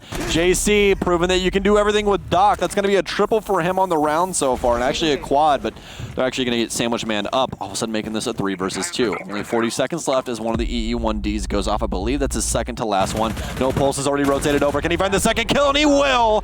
Jetsy and Sandwich Man meeting their demise as Zara Gaming go 5-1 on the defensive side. No Pulse as Legion has been lights out this matchup. In 4AG, they really haven't had an answer for him. The roam presence was pretty successful for Zara Gaming. 4AG, they've had such a hard time clearing out sites and even stepping foot in the site. But now, roles are swapped. Let's see how they're going to be on defense right about now. And taking a look at the lineup that they're bringing, Zara Gaming, they're going to bring Lion out as well. Nomad and Clash. Clash. I'm pretty proud. You're a Clash, man. It's disgusting. Yes. All because I told you to do one thing. Listen, it was instinct. No! No! This is what happens. Switch from They just Clash. dude, they just went to Wave God Valley Elite skin. Switched from Clash to me, and I'm still pretty upset. Clash would have also been really good. If you grow a goatee for the 6th Invitational, I will love you forever. I swear to God. Yo. Your fiance is gonna hate you, but if I happen to go, I'm gonna walk to the desk with Milos, just Maestro and Castle. But it's gonna be Wave Check Castle. Wave Check Castle. That's gonna be it. But Hammy, hopefully he makes me proud this round. But obviously Castle and his barricade is gonna make it harder for players to come in and attack the site. We don't have Sledge in play, no, but Sophia's gonna be here. Sophia, go ahead, utilize your utility to knock those barricades You down. said go ahead again, I'm gonna reach across the table. Reach across the table and give me a hug. Yeah. But other than Throw one of that, these Mountain Dew cans at you. These game fuels that taste so good. yes, Yeah. we'll make it the blue one. Well, you'll catch it, just drink it right midair. Make it the blue one. Yeah. I wonder what they would have even done with Clash down low if they stuck with her. Clash is just something that just throws off teams because they don't know how to deal with her. Yeah. Capitão's on the field, so they could obviously bring her. They already have one of her counters. It's going to be Sophia with those concussions that help out a lot. But for this map, I'd say Azara are doing fantastic for utility. I mean, they're bringing everything that they really need. They're bringing the soft destruction. They're bringing good rifles. They're bringing the flank watch and the likes of Nomad and Gridlock. They're bringing everything you could really need, and they already have quite a bit of control of the map as well. And now these drones are really, really going to mean quite a bit. They don't have any pulse play, as well as they don't have obviously have a Valkyrie. All they have is the Evil Eyes right now for any of those that information game. We're already going to have a kill now, though, as Pixelated starts things off. It's going to be Jetsy. Very big pick. Smoke going down. Pixelated getting into a gunfight now, as he can't seem to find the head of Maestro. Going to bounce once again. Still finds it. That should have been a call sandwich, man. But no, now they have complete control of sight. Everyone's upstairs now, and we're going to have Keen Mines. His mind's going to be splattered all over Cool Vibes now, though, as Pulse finds him. Evil Eye going to be up now, though, as Lion will get spotted inside of offices. Wolf now putting down the diffuser. We only have 2 remaining players for 4A gamers. It's going to be Ham as well as Japanadian. Rotation in now from a hatch drop now, though, as JC will be watching that. It's going to be 1 man and 1 man alone. It's going to be a flawless round, though, for Azara. Azara. They just walked into sight. There's nothing there to stop him. Nothing there to stop him. No traps, no utility, no toxic babes even slow him down. Here's my thing. You have Twitch literally standing on the other end of a bar with you for at least 20 seconds. She crawls and not a in. single person. Yeah, that's fine. But, like, where's the call that Twitch is in sight? Twitch is gunfighting you in sight, and not a single one of your teammates tries to rotate back. Not a single one. This is my biggest problem. So even if man. Twitch lost that fight, no Pulse was right behind him coming in for the kill. Yeah. So it wouldn't have even mattered. Twitch didn't even have to shoot a single Why is Maestro the only one on site? Why is there no refract capability going on? And I just want to know where Smoke died. Where did Pixelated die? Or, excuse me, where did Pixelated get the kill onto Jetsy? Where? No idea. Defenders protect. Zara Gaming, 1 round away. This is match point. Come on, 4A boys. Gamers. I heard 4A Gamers took a 20-minute nap before this game. Someone in the chat just told me that. And that nap, you would think it would revitalize them and have them ready for this matchup. It's been pretty rough so far. But down 1-6, you're going to have to win 5 rounds in a row. Never do math live. Never do it. You should know that by now. 5 rounds in a row. And from what we've seen so far, it's rough. Can we say the stats one more time? 22 kills between JC and 10 seconds Pixelated. remaining. I told you, JC is 9, pretty good too. 13. He's definitely got to watch. Yeah, that's 15 kills for the entire team of 4AG, and that's covered well by 2 members of Azara. So, there's that. Yes. So, I really hate to do them like that, but I kind of had to do them like that. no, you have to do him like that. With this possibly being the last They're round. going to learn today. Yeah, I hope so. I would hope so. 4A Gamers, make it happen. Let's make this a close game. This is it. 2 minutes, 33 seconds, and this is all up to you. Your fate is in your hands. But Boop, already on the upside down rappel, a little bit of wall bang, some pre-fire coming out. It's not going to connect with anybody, but JC, you know what he's going to do, Stokes? He's going to drone in. I'm so happy. He's going to save that EOD for when they make you. a push towards sight. You didn't say go ahead, I'm chase so down proud. a roamer. Didn't say go ahead, I'm so proud. Look at you. Yes. Oh, nice rotation here. I like the defensive setup here from 4A Gamers. But again, they have JC with Lions, so this could always be thwarted with that EE1D. First one's going to go off now. No rotations coming in just yet that we saw from the Silhouettes. No one getting too aggressive.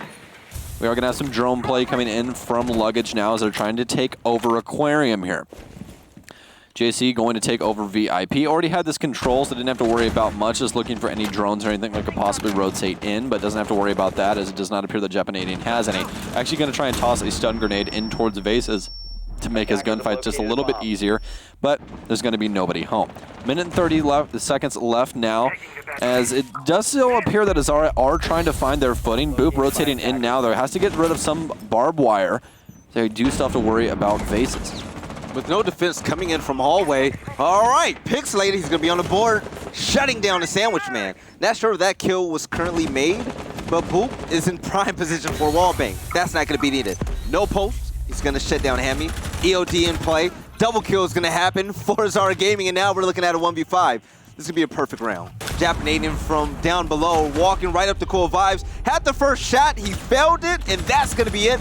Zara Gaming, they're going to move on to the finals tonight to try to qualify for the USN Finals. Yeah, I think it's time to go back to the drawing board. Just their fluidity on defense as well as their fluidity on offense is just not there at all. It's non-existent. You know what it is, though? I mean, what? Not to be mean to them. It's all experience. Oh, no, dude, it's fine. You can be mean. 33 kills between the top 3 players. People kill each other in this game, fine. Billy. It's fine. So we can roast him. It's okay. Yeah, exactly. Like, you know, we're not playing Minecraft. Like, you know, we're straight up over here. Zara Gaming are going to be victors. That was a lackluster showing. A lopsided game. Go back to the drawing board. Watch VOD. Learn. Learn from your mistakes. Real communication. My words of advice would be to watch what other teams do with setups and imitate it. Just work on your communication, man. You can tell that the communication was extremely lackluster in that game. Take time going into sites. Take time to drone out players. Take time to drone out. This right here, man, that's just a heartbreaker. And I know for a fact Keen felt terrible, and I probably didn't make it any better by asking what he was doing, but hey, it's whatever. Keen should have won that, though. I mean, Maestro should have been dead as soon as he peaked. Yeah. Maestro coming up from behind that shield, he was saying, hey, win this round. We want to give it to you. Didn't happen. Yeah, he literally just had a free gift. That's it. Had a free gift. And then we see later on in the game where 4A Gamers just does the exact same thing, where they just practically walk into sight and then they get eventually decimated, but that's because Azara actually had rotation parameters set up to get back into sight, whereas 4A Gamers really did not. Also, Pixelated was just, oh my gosh, he was peeking everything with smoke, man. Everything. If they were coming his way, he was peeking it. He did not care. This right here should have never happened. And then he almost got this kill as well. If he did. Never hold an angle, chat. Never hold an angle. If you want to get better, never hold an angle. I'm so serious. Do not hold angles, because if you play against somebody that's good at this game, they're just going to remove your skull for you. And if you're going to peek it, just peek it. Yeah. Oh, God. That's so frustrating. Maestro was all alone in bar. And the Evil Eye was on top of the bar in front of him. Yeah. So it didn't help at all. Yeah. Wasted utility. And with Maestro being such a powerful operator, find better places, being in arm's distance from your teammates. So if you do get in a gunfight, they can either assist or get the refrag. So your death doesn't go in vain. Should make a Hitchhiker's Guide to Rainbow Six Siege. What do you say about this matchup? It was lopsided. Yeah. So I mean, that's the nicest way to put it. I don't want to sit here and fry 4A Gamers. I want them to get better at the video game. Yep. So let's jump right to the interview with a player from the winning team. And it's going to be, yo, Woofy, what's going on? Hey, Billy. How you doing, man? I'm doing great. It was great watching you guys win. The match was pretty lopsided. Yeah, I can see it. Pixel and Zach and Gacy's, man, you know. I would have a question in regards to strategy, but it doesn't seem like you guys really had to pull anything out of your pocket for that matchup. What was the most... No, I do have a question. Maestro, when he... You were Maestro, correct, in that clutch? Yes, yeah. What went through your head to peek from behind the shield and the guy didn't even challenge you in that moment? Did you even think that you were even going to win that, to be honest?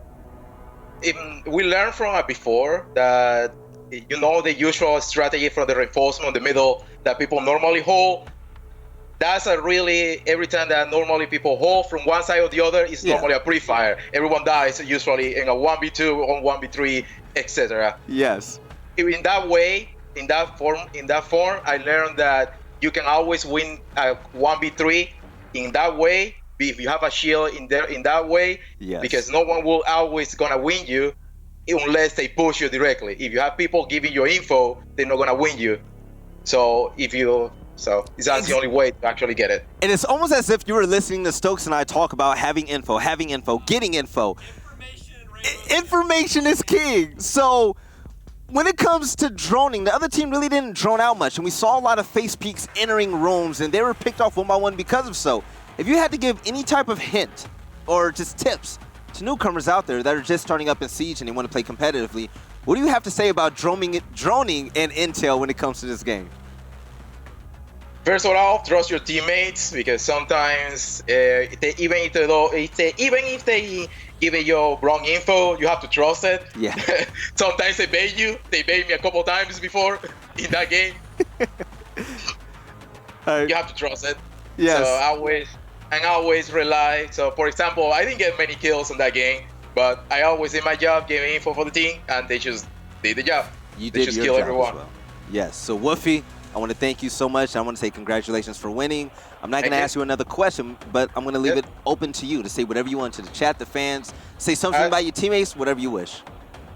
Please support us at Star Gaming, and also follow us on Twitter. Yes. Thank you very much, guys. Chat, follow him on Twitter. Thank you for the interview, and hopefully I can see you at the end of the night. All right, Wolfie? All right. See you guys. Take it easy. Well, so, thank you for that. I appreciate it. Not much to take away from that game. But we do have another game coming up. So, at the end of this break that's coming up, Stokes and I are going to see you for the second matchup. Hopefully it's going to be a close one, but we'll see you soon. Oh, God. Wait. What? Stats. I forgot. I got too excited. Let's go and take a look at stats. I haven't even been here, and you're already forgetting. It's been a fun night so far, man. And Blue usually hosts, so I wasn't used to the run of show when it comes to end of games. I'm sorry. I blame you. Sorry, You're Stokes. supposed to know these things. JC Pixelated, no post. Oh my God, Pixelated had 100% cost? That's insane. That's Jesus actually Mary. That's insane. 33-9. Those three Wow. players. That is 33-9. I don't think you guys understand how rare 100% cost is. By the way, cost is kills. What is it? It's objective. Kills a bit in time or in trades. Yeah, that's what it is. So it's basically like how effective you were per round of each game. So he was 100% effective. Like he did something in every single round, which is very rare. So that was a hell of a game. Only 15 kills across the entire team. Oh yeah, they had back-to-back flawlesses. I forgot about that. They did. Yeah. That was pretty nutty. Opening kills on their side as well.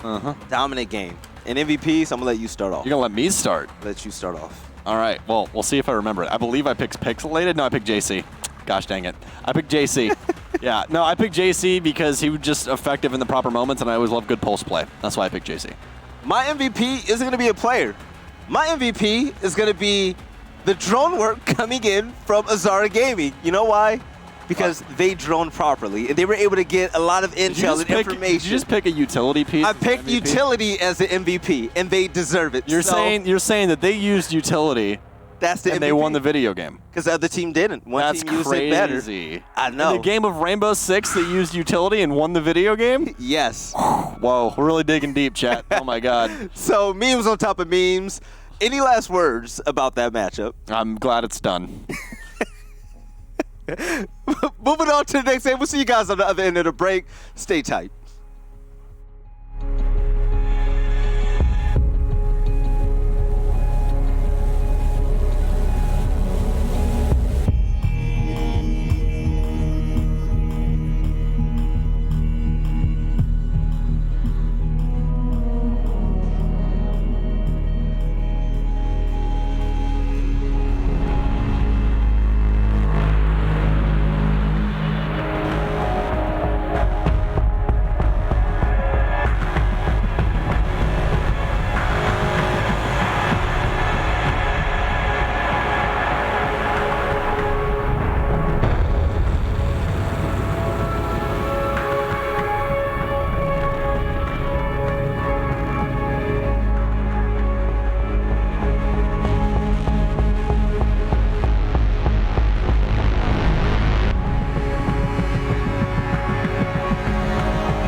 This is game fuel. 16 ounces of pure annihilation.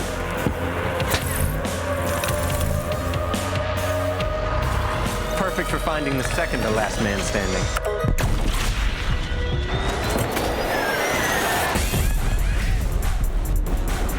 Tastes like berry-flavored wind sauce. New Mountain Dew Amp Game Fuel. Victory in a can.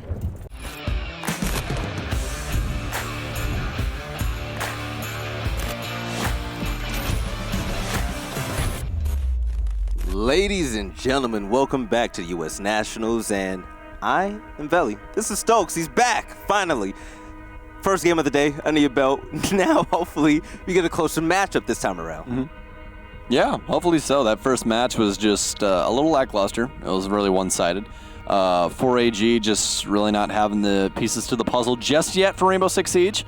But they're getting there, hopefully. Hopefully they go back and watch that and go, oh, this was a little bit of a cluster. So let's get things figured out, and they come back stronger. Yes, so we got the wild card coming up. You're right. And speaking of wild card, let's talk about the signups. Make sure you go ahead to the website below and sign up for the wild card qualifiers. Play.r6usnationals.com. Free to enter, fun to play in, and you might find yourself here playing in the semifinals, being casted by Blue Stokes and I. On the desk, everyone. On the desk. On the desk. You could be on this desk. Yeah. Wink. Let's take a look at the rosters. Let's go ahead and get this thing started. Bravo Dog. The B-Dog Revenge Tour. Bravo Dog. He made his own team. The B-Dog Revenge Tour. I don't know if he made this team or if he just joined it. But Esalilo, Sonar, we've seen him before. Albatross. And Albatross, yeah, it just has a weird A. Albatross. Albatross. My brain wanted to say that. Let's look at the next roster. But that's B-Dog's Revenge Tour. And you guys know him. You guys love him. Oh my God. And the boat crew. It's Mike. I haven't seen Mike in forever. It's Lojax, Prophet, Sum, Nesh, and Zoinkers. So some long-standing competitive players. I love how in the picture Zoinkers is a ball. That's nice. That's good. This is an interesting team. They were actually really good the first 2 rounds of the last game we saw them in. They were good for 2 rounds. They were good great. for 2 rounds. But they didn't have the stamina to last throughout the entirety of the game. Now the boat crew, you have to have the stamina to do better. And we expect that from you guys.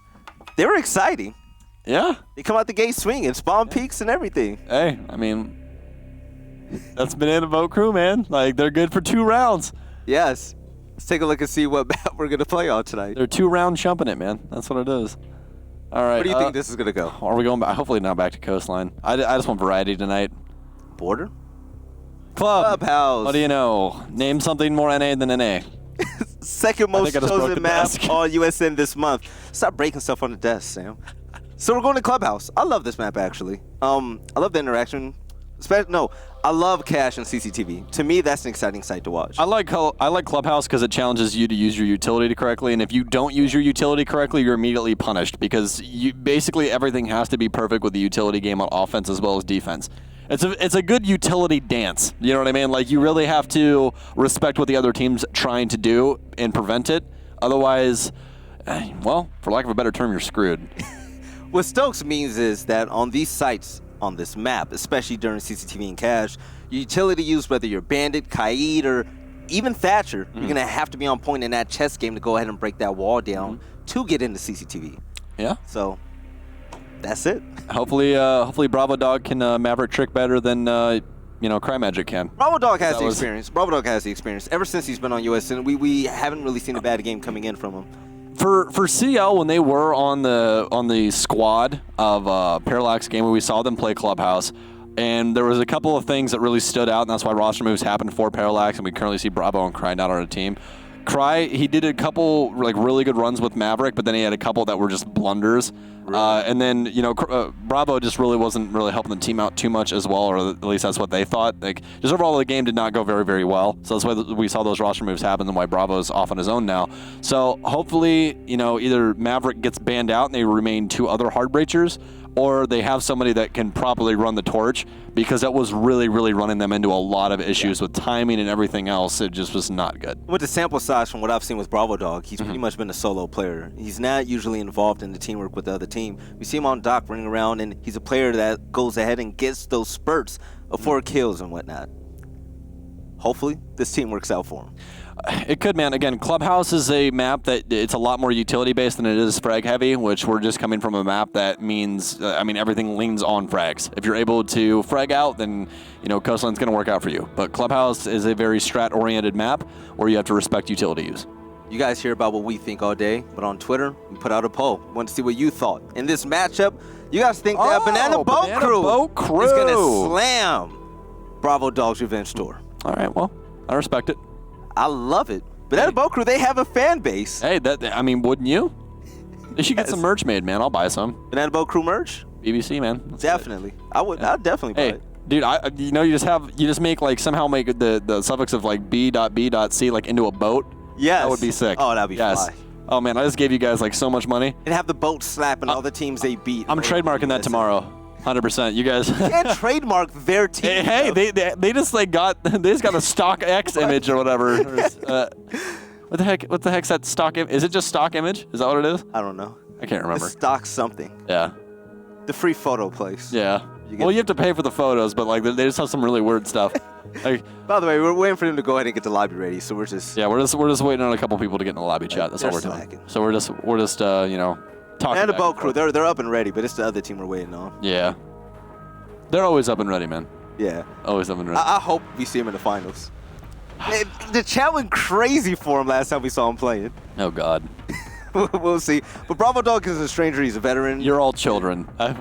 You're all children. I know exactly why you like this team so much. Because they're good. They were flashy. Oh, you yeah, didn't see that game. Yeah. It was actually on Clubhouse we saw him play on. It was the spawn peaks, the early hits. Hey, that's what you got to do. And that Boat Crew, they hit them fast and early, and that's the good thing about them. Fast and hard, man. That's how it goes. Hey, fan favorite. Hopefully they win. We'll see. Pretty upsetting match last time around, though. They went against a pro team. I want to say it was Luminosity. I think it was Luminosity, too. You casted it. I don't know. I wasn't here. You know how many games we cast, though? And memorize every single one of them? Yeah. I've been doing That's why they pay you the big bucks, Valley. Right. Exactly. Yeah, it was actually Clubhouse, and that was when Factor ran wild against them. Yeah, that's when he dropped 18 kills or something right now. Yes. 18 kills. That was the game. So Banana Boat Crew, you have a audience out there, make them proud. But Sonar is going to be playing as well with Bravo Dog, and Sonar's beast. I like how we're both floral tonight, by the way. Mashing. You guys can't see it really on his shirt because it looks like polka dots. I swear to God, they're little flowers, but Hey, it started. We're getting the matches going. Banana Boat Crew up against the B-Dog Revenge Tour chat. We're going to be going to Clubhouse, the German map, the Biking Crew map, Bike Gang. Yeah. Banana Boat Gang, BBG.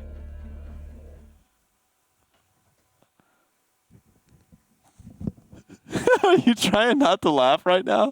Clubhouse. Like a game of the day. Let's jump right into it. B-Dog's Revenge and Banana Boat Crew.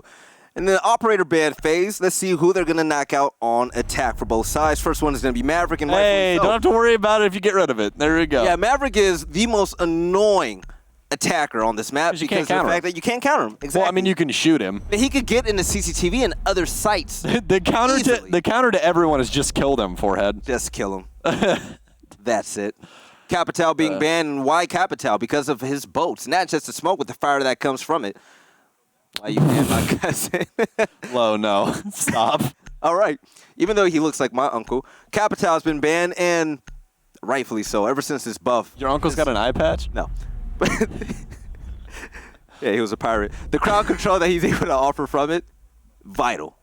So getting him off the board with Maverick was expected. Echo's been banned along with Mirror. We've seen a lot of Mirror play coming in from bathroom in that bedroom hold, and also in cash. Mm-hmm.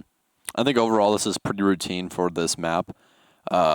There's not much else I would really want removed. Maverick's a big one. Capital is another big one that makes the wall actually bandit trickable upstairs inside of CCTV. Extremely easy. Because with Capital on deck. Can't talk right now. On deck, in tandem with Habana, it's very easy to prevent any bandit tricking going on that wall. Obviously, Capital bolts are not affected by ADSs. You make a slight incision with the Excalibur charges at the top right of the garage panels for big garage. And then you're able to see the window that leads to catwalk from CCTV. You can fire a Capital bolt through there. It hits the wall and makes it to where you cannot possibly bandit trick unless you want to get set on fire and die. Speaking of CCTV and cash, that's the site that we're actually going to. So when it comes to this whole Bandit tricking situation, yes, Bandit has a big responsibility ahead of him. Thatcher is going to be the immediate counter, and Sophia, the lifeline, can stun Bandit to stop him from putting down another battery. But what if all of that fails? What's your next task to do in order to get that wall open? You can send a player down the lounge.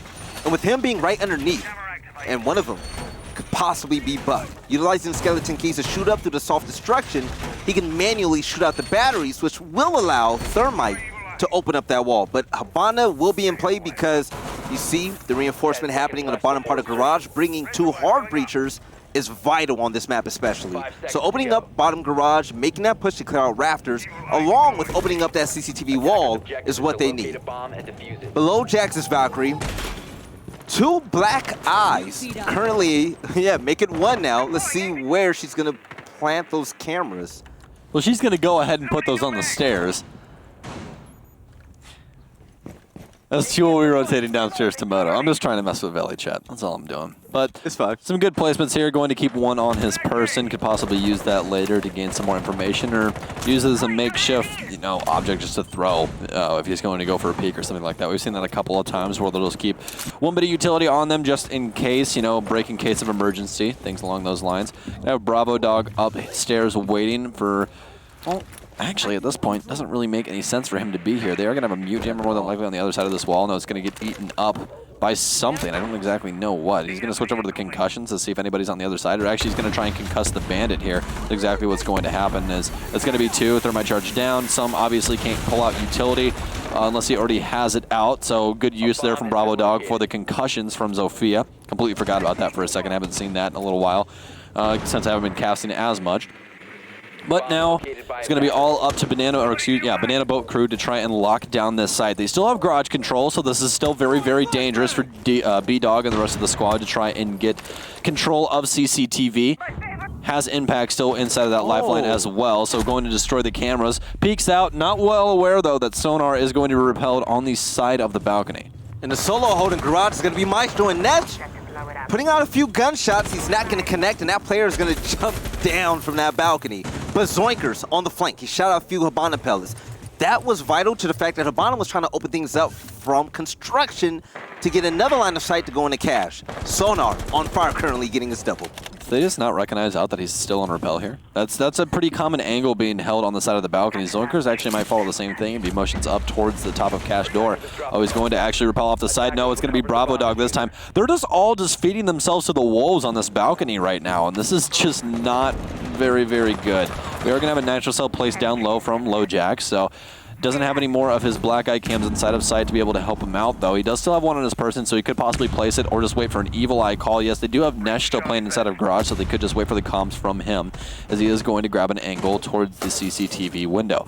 Sees the barrel. That's going to be a quick shot. Goes right over his head, though. Colossus will have control. Nitro Cell goes off, has to peek, but now they know exactly where he is, so he's going to see the rotation, able to clean up 1, but B-Dog's Revenge Tour will have the very first round. Extremely unfortunate. It seemed like the roam play wasn't a big case for Banana Boat Crew, and they start off the round extremely slow. Yes, they lost an early battle when it came to protecting the CCTV wall, but once that was breached open, B-Dog's Revenge Tour, they were all over Banana Boat Crew. They just fed themselves to it. They did. Like, B-Dog's Revenge Tour didn't do anything out of the ordinary.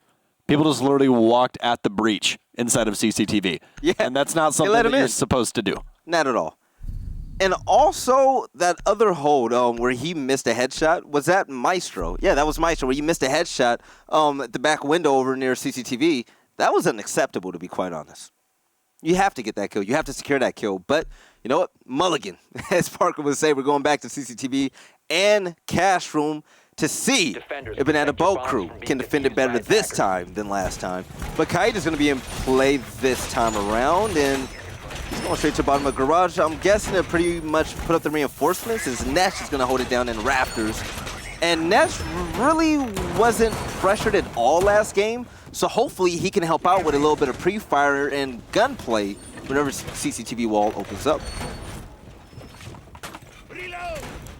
All right, well, hopefully this time around we don't see them get nearly as aggressive towards the breach in the wall. They have brought the Kaid to try and prevent that this time around. They're going to move Snakes over to the Valkyrie and have LoJax obviously on the Kaid that we were just talking about. Kaid's going to make things a little bit easier, so if they do try and use those concussions on some, he can just throw one of his Electro Claws that obviously is not prevented by Bravo Doug launching concussions into the room, onto the wall, and electrify it so that the Thermite cannot possibly get it open. And then after they already use both of those concussions, some can go back doing his due diligence and keeping the wall locked down. Pretty similar setup on B-Dog's Revenge Tour. I believe it's the exact same setup. Last no, we do have a Buck this time. Buck was in the game. I didn't even see us pan over to him. That's how. But Buck had made no difference in the round, so he's highly forgettable. So there you go. That's fine. That's that. And here goes the battle. Didn't really need him. They all just walked at the bridge.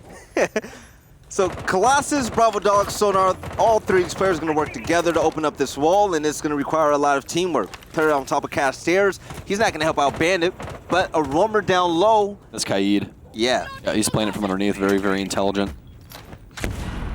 Now we should see LoJax throw one of them. He needs to throw it now. Oh no, it's too late.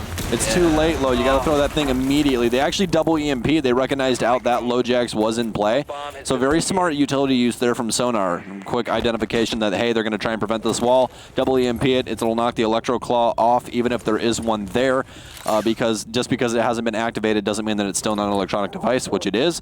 So it destroys it. And we are going to have an early pick here as well, as some will fall off. So now the main priority of Banana Boat Crew after this wall is open, because you can always account for this wall being open. It's actually really rare that it doesn't get open. All you have to do is just hold down Garage. If you're able to hold down Garage here, this makes it very, very difficult. You have to basically hold down both areas that are parallel to this room. You have to hold down Cash as well as Cash Stairs, and you have to hold down Garage to make this extremely difficult for them to get a plant down. And it's free play for Maestro because they're not challenging him at all. No. No Hibana down low in Garage trying to get rid of the wall so they can try to make a push and even frag him out with Buck. As you saw Buck, he was over near Hot Tub. He's currently, running through the bedroom hallway, going towards construction, I'm guessing. And that's where Hibana's pellets are going to come into play. But the nice C4 kill coming in from Snakes. He's going to knock out Buck. Maestro is getting shot, and Bravo Dog isn't able to connect, as Maestro has a tiny bit of HP, and the finish is coming in from Colossus, able to get the down, but he's not out. Yeah, no one's going to be able to pick him up, though. Actually, concussion going to porn? No, it's going to be an impact, but it's going to get cut out from an ADS. Quick down now as Zoinker's actually going to challenge the breach and finally wins it out as Bravo Dog all alone this time around, as they've actually rotated all the way over towards construction. All of a sudden becoming a construction take. This is not Sledge, it's going to be Thatcher, so that barbed wire is going to stay. Can't hop through that wall either, so it might just be a full-on funnel, and it will be. They're all going to pour in through the CCTV room window with the plant going down inside of Cash. They haven't even recognized it out yet. Did they hear the barbed wire? Snake's going to follow it up. Colossus all on his lonesome now, knocks down one, has to go for the plant, but he can't get it. And that's going to be Banana Boat Crew with their very first round. Banana Boat Crew goes hard and dominates the opposition, winning that round like it was easy. And that's why the whole back and forth battle between hard breachers and the counter is so important. If you're Hibana, you're not able to properly breach in the cash room. If you're Thermite, you're not able to properly get in the CCTV, you create a choke point. That forces another team to have to go through one or two different directions. If you can really shut that down, that's going to be an easy win. In that case, B-Dog's Revenge Tour, they walked into a line of gunfire. And with the 1v3 in play, they were unable to clutch that out. And Banana Boat Crew, they're going to tie the game. So round three, we're gonna go downstairs to Urchin Church in Arsenal Room. English, man. Whew, it's hard. Very difficult language. Yeah. Actually, the most difficult language to learn. Maybe you didn't know. Not if you're American. Defenders, It's still the most difficult language. What? Yes, that's how they're rated. English is the most difficult language to learn. Is it really? Yes. Oh. It's because we have a lot of sayings and stuff like that. Okay. And words are like bat and bat. Like it's an animal, but it's also something you hit a ball with. Yeah. You know, we have a lot of that. One thing that's shocking from this lineup that I see from BBC is that they're bringing no traps, no goo mines, no legion. They're playing a lot of info, like a metric crap load of info. So we're gonna have some on Valkyrie, yeah, and then we have the Pulse of LoJax, as well as the Evil Eyes. I keep wanting to call him Nesk. I really do. I really, my brain just keeps trying to default to that, but obviously it's not Nesk. Nesk is not American. So, Attackers must locate and defuse a bomb. but no, nevertheless, they do have a crap load of information, and this could either help or hurt them because obviously, if you count this down, we have more than likely impact on the Maestro, 2 nitro cells, possibly 3 nitro cells in the likes of Bandit, and then barbed wire again. So that's only 1 roll of barbed wire if they're playing the lineup of utility that I think they're playing. Yeah. And that makes this very easy for B-Dog's Revenge Tour to try and get downstairs. So the main focus right now, they're going to have to get in the kitchen, open up the hatches in general before they make it down low. Question is, are they going to really search to go in a Arsenal or Church? Blue is going to be... No, Bravo Dog. I thought he was going to go blue for a moment, but... Yeah, he is. Oh, no, he's going to Claymore. Very intelligent. So Bravo Dog, is it going to be a solo hold over near blue? That's going to be the question. Or are they really going to pressure it a lot? Because I know there's going to be a lot of presence over near these hatches, especially this one in Stockroom to jump down and go into Church. That might be a factor. It depends on if they get the pick or not, because obviously they know somebody's going to be playing inside of blue, and if Zoinkers has his head on his shoulders correctly, he's going to be playing these ADSs in hand. What I mean by that is he's going to keep them on his own person, which doesn't appear that he's going to do, but what you want to do with that is you want to bait out stun grenades. So you keep the ADSs on you, allow the stuns to go off, and you put up your ADSs so that it doesn't get burned. You see how they all just got burned down, chat? And now you see the concussions go out? Albatross can now frag out this corner and doesn't have to worry about... Oh no, what are you doing? Albatross, what are you doing, buddy? What was that? No. That was scary. That was him trying to switch back to his gun and didn't scroll his wheel or hit 1 or whatever. But that is going to be an initial pick. That's going to be Snakes knocked down. Going for a second one here. Lojax will take down Albatross upstairs, though. That's going to be the buck. What I was going to try and say is it's if they can get this pick or not inside of Armory. Otherwise, they're going to be going for a church wall here, but...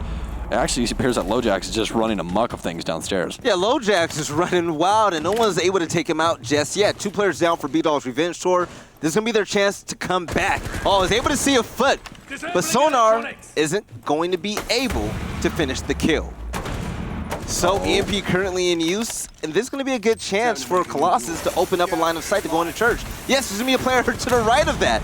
He's going to be exposed. So with 2 fights happening, 1 on main stairs, Sonar's going to win his encounter, and Sum is going to get the nice refrag with Bravo Dog on top of him. Oh, you don't need to challenge that, Zoinkers. Just stay down, stay put. It's all up to Sonar. He's only got very, very minimal health. He's in behind black box now. Does have diffuser. Bravo Dog rotating over towards Moto. Could possibly get him into some trouble, but he's going to get him on the shot off of the ping. Wow. What a heads-up play from the defense there. More than likely a Valkyrie cam or something else, but they have him locked down inside of Moto. There's no way he possibly gets out from this box, and if he does, it's definitely going to be one for the highlight reel. Ness rotates in, and it's going to be Bravo Dog to lay down in the dirt as Banana Boat Crew finds their second round. BBC on top, and they're looking to not give it up just yet. 2-1. B-Dog's Revenge Tour, even though they had their early advantage, no. They didn't. They were taken down early. That's one thing the Banana Boat Crew actually excels at. So them not having the advantage by losing 2 players early compared to Banana Boat Crew's 1, that was a big bite. Yes, they were able to get the exothermic charge off to get rid of that wall behind Church. And they were not able to win it out after that. I'm trying so hard to not say go ahead. It's a difficult thing, man. Getting around words that you say all the time is a very, very difficult thing. Yes. You know, yes. I think all of us as casters have always had to go through that eventually. I think the only person that doesn't is Parker because he literally has an encyclopedia for a brain. Parker's vocabulary is insane. His vocabulary is insane. Political science major, man. That's all I'm going to say. I actually envy it. That's all I'm going to say. The man's a political science major. He knows sayings from like 1910, like circle the wagons. Like when he said that, I was like, what does that even mean? I had to Google it. And it's a saying from like 1910 when people used to circle wagons around like their, I'm trying to think of the proper wording here. Basically, in their travel, yes. Like when they came through as a group, they would circle the wagons around like their camp so that things had a harder time getting in towards. You never heard of circle the wagon before? No. I guess that's an old. The hell does that even? Exactly, it's an old people you thing. Young folk don't understand it. Well, you're still pretty young, dude. I'm old. How old are you? I'm 30. Yeah, and then? That's old. I'm got a 8 years grandpa. on My me. back hurts. It's from carrying me in ranked, man. Come on. Shut up. You're right. You've never done that. Hit Jim in bedroom. We don't even play often, man. We've played probably about 3 times total. Yeah, I just can't handle the clash, man, dude. That's what it is. Stokes egos me in ranked. I do not ego you. Shut up. Chat, Stokes egos Oh me. my God. He casted at one event and thinks he's too good for everybody. Dude, if you got better at the game, I'd play with you all the time. I'm the best. You know who I am? Veli? Shield God. Shield God Veli? No, you're Wave God Veli, my friend. Plat 2 Veli. Chocolate Thunder. Ask about him. Ask about him. Yes. Oh, take a look at that long roam on that one player. I wonder who it is, actually. But with the drone being shot down, Bravo Dog is going to work with Colossus to try to get this door open. But Albatross, he's going to get the early kill on Lojax. You found him downstairs on rotation. Yeah, great start for B-Dog's Revenge Tour. All right, well, it's not something you see too often. We do have a roamer all the way over inside of Strip Club. The jacuzzi wall is starting to go down. Some going to be challenging out of the weights window here, but it appears to be Valkyrie that's downstairs, I would say so. Yes, it is going to be Nesh downstairs, so we are going to have someone on Repel here. This is a free kill. Nesh, just run out. Estelio is literally right here. Go out the door. Do it. Nesh, go outside. Taking too long. Go outside. Oh, it's too Oh, late. come on, buddy. Missed No. opportunity. No, absolutely a missed opportunity. That was a free kill, and that was Habana. That would have been a very large pick because then they wouldn't be able to do this. They would not have been able to establish the line of sight into Shower to make it to where Bathroom is completely unplayable. Nitro Self brains out through the hatch, but it's not going to find anything. Snakes is going to burn his utility. Now still an information game here, but no picks have come of it just yet. They're still waiting for this refrag to try and get this man count back to even, because currently they are at a disadvantage here after Lojax got picked off earlier on. Now, we're seeing B-Dog's Revenge Tour currently taking their time droning out the site to make sure that their push is going to be the inevitable win for them. But Banana Boat Crew, they're holding on tight.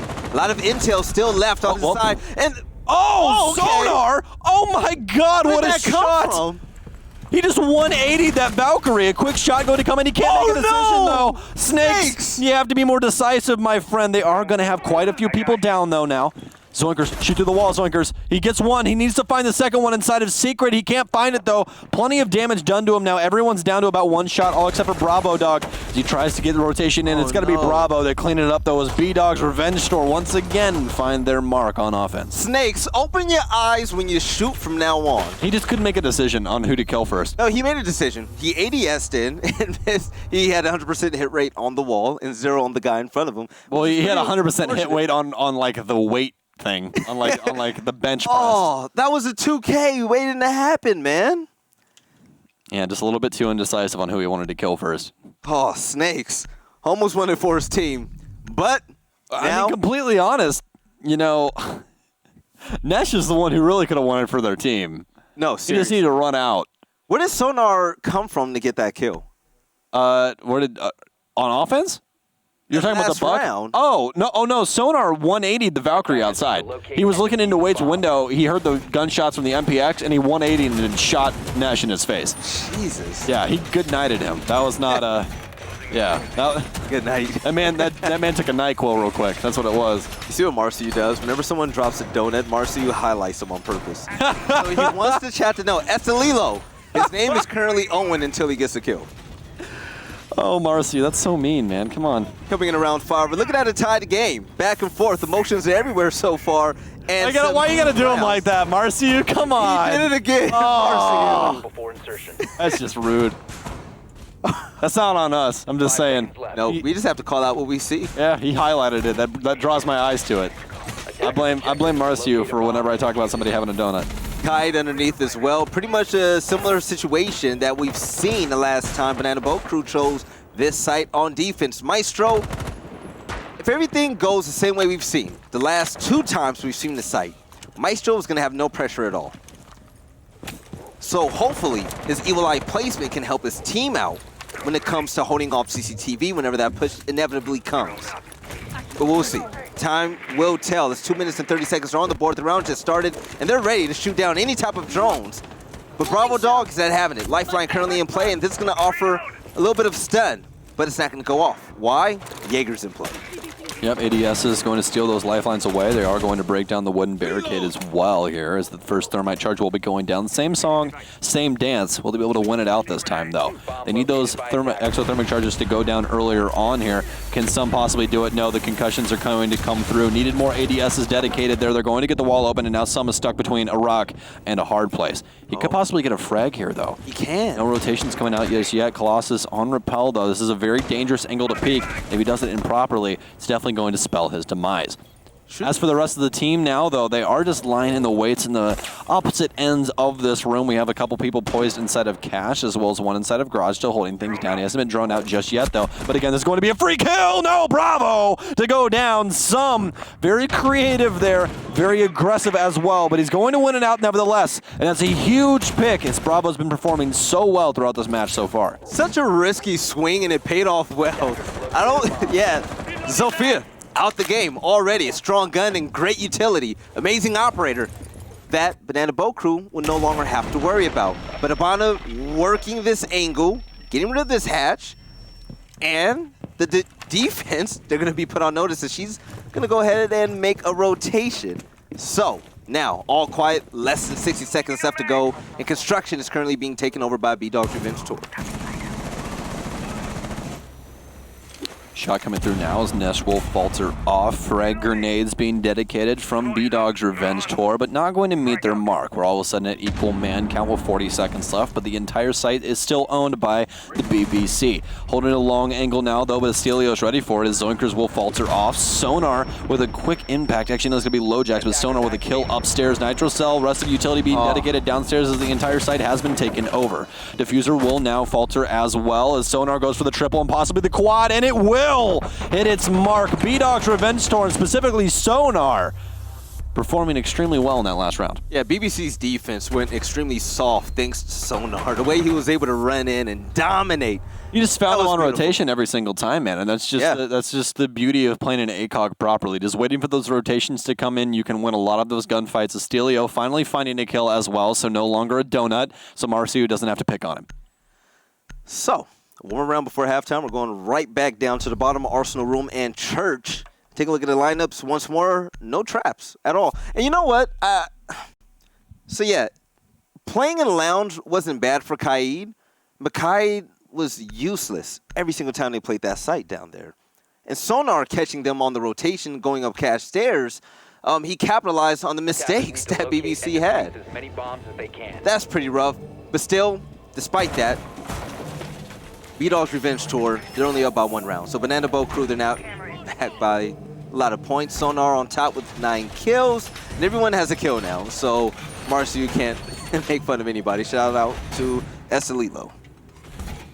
Yeah, finally getting that kill, but again, he is a support player. That's not his entire prerogative is to get kills. His entire job is to, get the information, get his hard destruction down, do what you've got to do, and it's not a very flashy position. That's when people just really don't enjoy it, That's why you always got to love your support mains. Always got to love them, because it's always a very difficult thing, especially when you don't get those big flashy plays. But speaking of flashy plays, we did see Sonar, speaking of, hard destruction as well as just, supportive operators. Thatcher's a support, but the beauty of Thatcher is once you use your EMPs, you're just another man with a gun and you can go do what you want. He has a great gun as well. Oh yeah, the L85 is a fantastic weapon. Yeah, that's why Not Loading uses it from, Shrug, because he can't counter recoil, because he's bad at the game. One question I have, why don't most teams take a page out of Empire and Rogue's book? Whenever they play down low over here on Clubhouse, sometimes they send 2 roamers out. Oh, thanks with the early kill.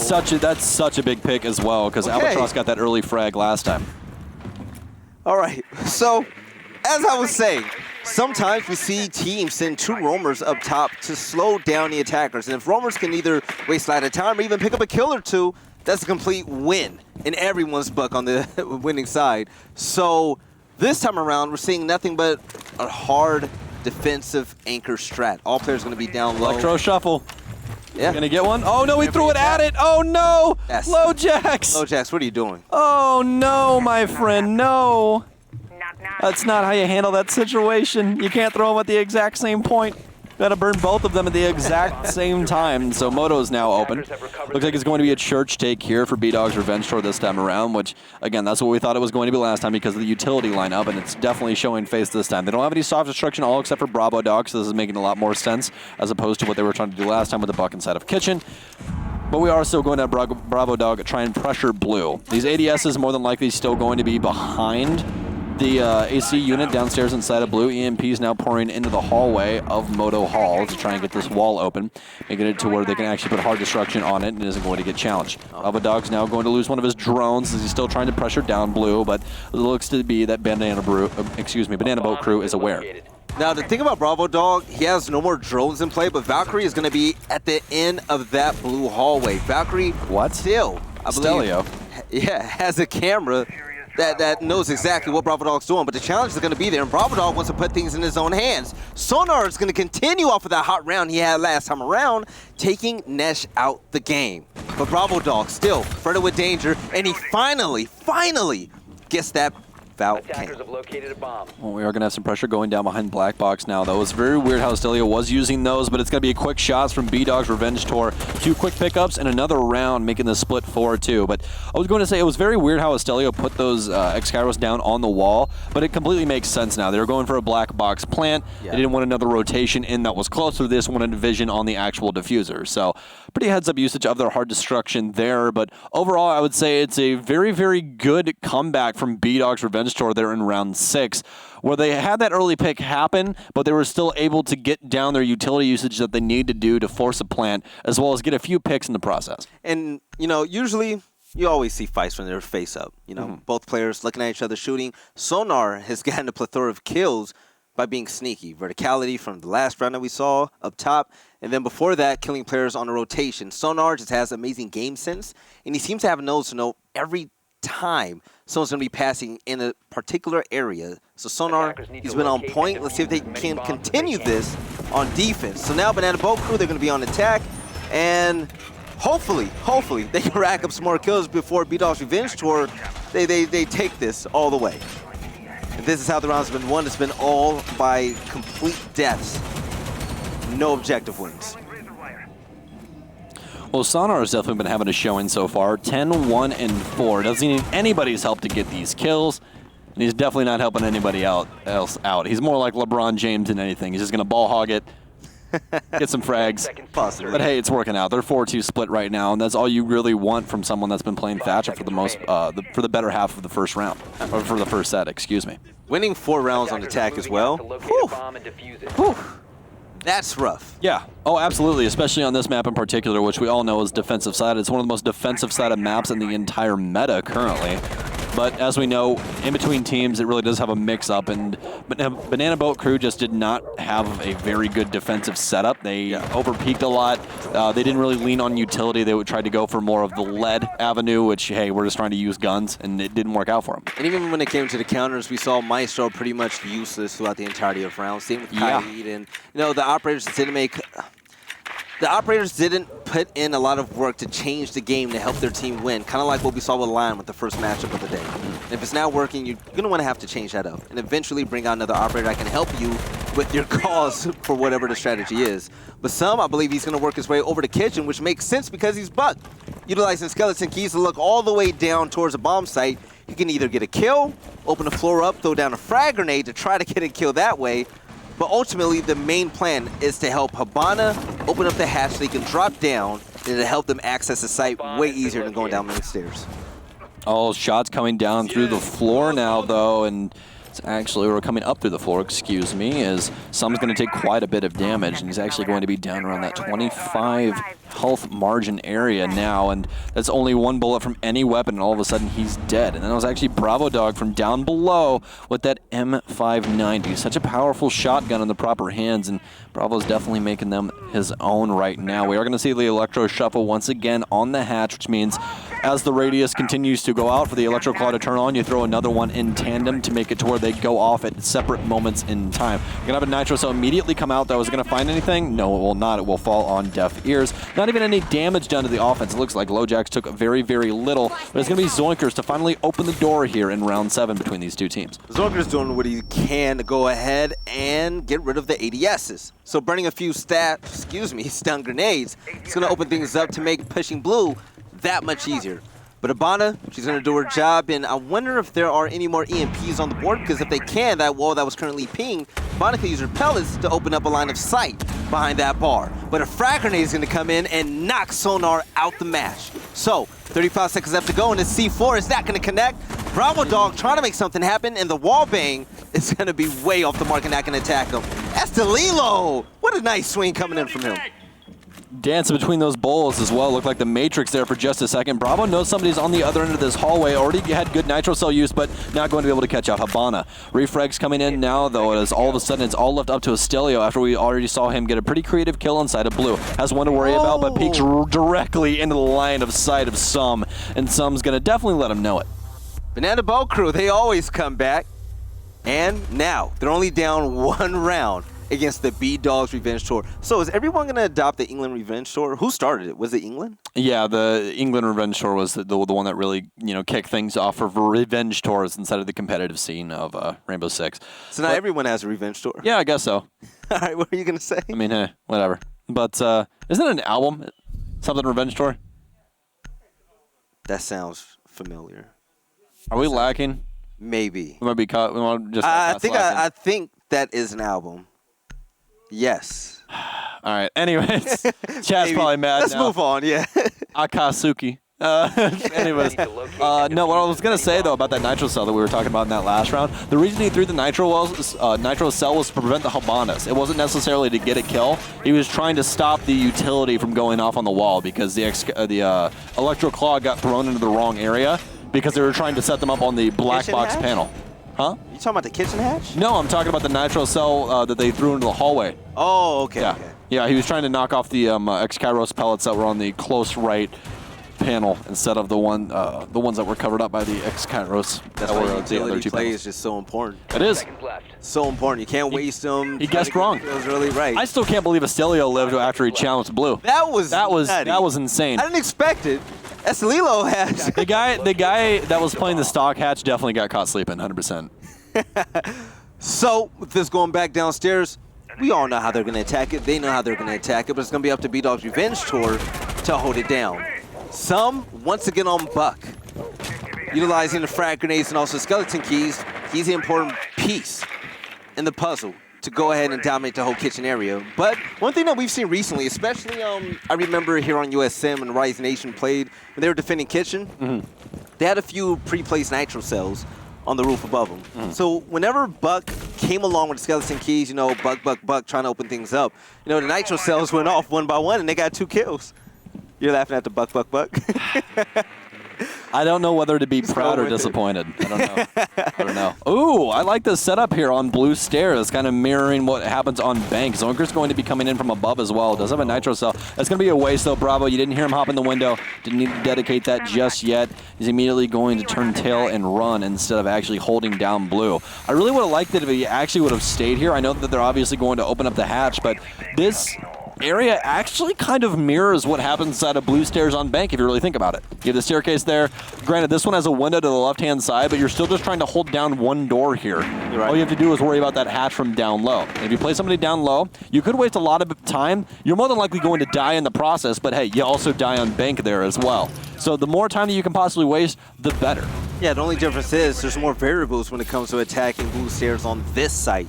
Exactly. Because of the fact that you can open up a hatch and throw down a lot of stun grenades, frag grenades, or whatever utility you have at hand to kill the player that's hiding down there on defense. But he's doing his job, opening up sites downstairs, and he's not going to see anything just yet, and he's wasting skeleton keys for no reason at this point. And just trying to get rid of that camera in the corner. He will rotate down the stairs, though, and opens up that double barricaded door. A quick shot from underneath is going to deal quite a bit of damage to Lowjacks, though, as Bravo continues to have his reign of terror from underneath. And so far, it's done quite a bit of damage. I mean, last round we saw him get the exact same thing onto Some, I do believe, if I remember correctly. X-Kairos now going off on the kitchen hatch zone is going to make this very, very difficult to play. So we're going to see a rotation out from Bravo Dog. Estelio, though, with an MP7 of Bandit, finds a kill, and actually inside of Mud Tunnel. I don't know if he ran out and found him on the other end or they blew open. Oh, no, it was actually they had the wall open for Mud Tunnel where he found him rotating down. So quick trades in between 2 people. It's going to be Some on the delivering and receiving end, though, as all hell starts to break loose, and it's on the defensive side that's really swinging harder. B-Dog's Revenge Tour ends up winning it out after quite a few kills going their way. I wish we saw more Estelio that time around. Yeah, he was holding down Dirt Tunnel, was able to rack up those kills. The entry frag, Estelio, he's brave. He's going to peek everything, and he's been winning him so far, rightfully so. The man is playing with confidence, and B-Dog's Revenge Tour, they're on top, mostly in part to that, and also a lot of great stuff coming in from Sonar. So up 5-3, they win this round. They'll be on match point. I really don't feel a comeback coming in from Banana Boat Crew right now. I don't feel it. I feel like communication's still a little lackluster with this squad in certain instances, and it's just not really helping them out. It really comes down to that crunch time instance after they get walls open up and they're trying to get these picks down, that things have been very, very difficult for them. There's been a lot of early frags on their end as well. Like, you can't allow that to happen every single time. It seems like every time we see an opening kill, is someone from Banana Boat Crew dying. Like, play your lives more carefully. And going back to this, they're just not respecting the usual rotations of like what the offensive team's going to hold down, or what the defensive team's going to hold down. Granted, they've had some very unusual ones that we don't see very, very often, like the door and kitchen being held down, which we don't see that much. Obviously, we still see it, but Bravo's been able to get quite a bit of damage done to the offense because of that hole, and it's happened twice. So that's why I'm saying for Banana Boat Crew, like you can see that the comms are a little deteriorated, or they're still just in infancy. You know what, Stokes, we're going to have to call that how it is. Marcio, let's look at the stats. Look at the bottom, what operator he's on. Okay. Your Zofia can't be dropping a bread stick, baby. Your Zofia is supposed to be the main man, or the main woman. Maybe he just wanted that soups and salad deal, man. Olive Garden's a good place to work. Zofia is one Olive Garden's a good place to work. Zofia is one of the scariest operators in this lineup. And if you're going to down that operator, you're going to have to take on the responsibility to win these gunfights and be a playmaker for Okay, you. Veli. No. Like it is. I've seen Nesh play. And Nesh was the reason why I really liked Banana Boat Crew last time. But he's lacking right now. But he's lacking. You can't come on my show and start lacking. Oh, can't come on your show and start lacking. No, I'm saying this because I'm going to his head, Chad. And I know what Nesh is capable of. So I want to see Nesh really pick it up now. The game isn't out of hands reach right now. You sound like a parent. I'm not mad. I'm just disappointed. I'm not mad. I'm just disappointed. Everyone's going to have like PTSD in chat. They're like, oh, God, no, not again. I want Nash to get like a 2K this round. Like, pick it up, man. Your team needs you. Something and on Zofia, rightfully so. Somebody's got to step up, man, because otherwise B-Dog's Revenge Tour is definitely on the winning side right now. I mean, you're on defense. You're ahead in rounds. What more could you want? I mean, you're going to Bravo Dog take quite a bit of damage, but now they're in the exact same boat. See what I did there? That was pretty. Wall's now going to be open, so now they have to completely respect CCTV. Klaus is going to be rotating up now as well. I like this play with the cardiac sensor from B-Dog's Revenge Tour. Going to put Pulse on blue, but recognize out exactly where they are. Did you prime that window, Colossus? But this is the if thing, you did, though. this is huge. Colossus was hiding down low in blue the entire time, so the drones never saw him. Yeah, they're not going to drone all the way down and. Probably hit mud tunnel. No one ever drones mud tunnel. Yeah, not at all. So still, he's going to be the one on his tour of roaming, and hopefully he can get a nice nitro cell to stop Banana Boat Crew as he try to get the diffuser down. But still, minute, 17 seconds left to go, and not a lot has really happened except Bandit taking a lot of gunfire, and Kaid, I believe, is, like 1 HP. That's going to be Sonar. Yeah, Albatross also does not have a nitro cell anymore. He is waiting for someone to rotate in. Colossus should be able to spot him out, but no, he's looking to the ceiling right now. Eyes to the sky instead of down low where they should be. Drone coming in. Are they going to recognize it out? He's going to get shot. He has to get this cardiac sensor away. No, Colossus as well. Get caught with his pants down. Zoinkers to tack on, and Banana Boat Crew come back electric. No barbed wire on the cash stairs either. What are you guys doing? No, Bravo from upstairs as he's trying to bring this one back. Has a nitro cell as well. He's going to rotate downstairs now to try and play this utility. Recognizes out a rotation coming in from cash stairs now, or excuse me, from cash now through construction. Stuns now pouring in. That's going to be the last stun for the Habana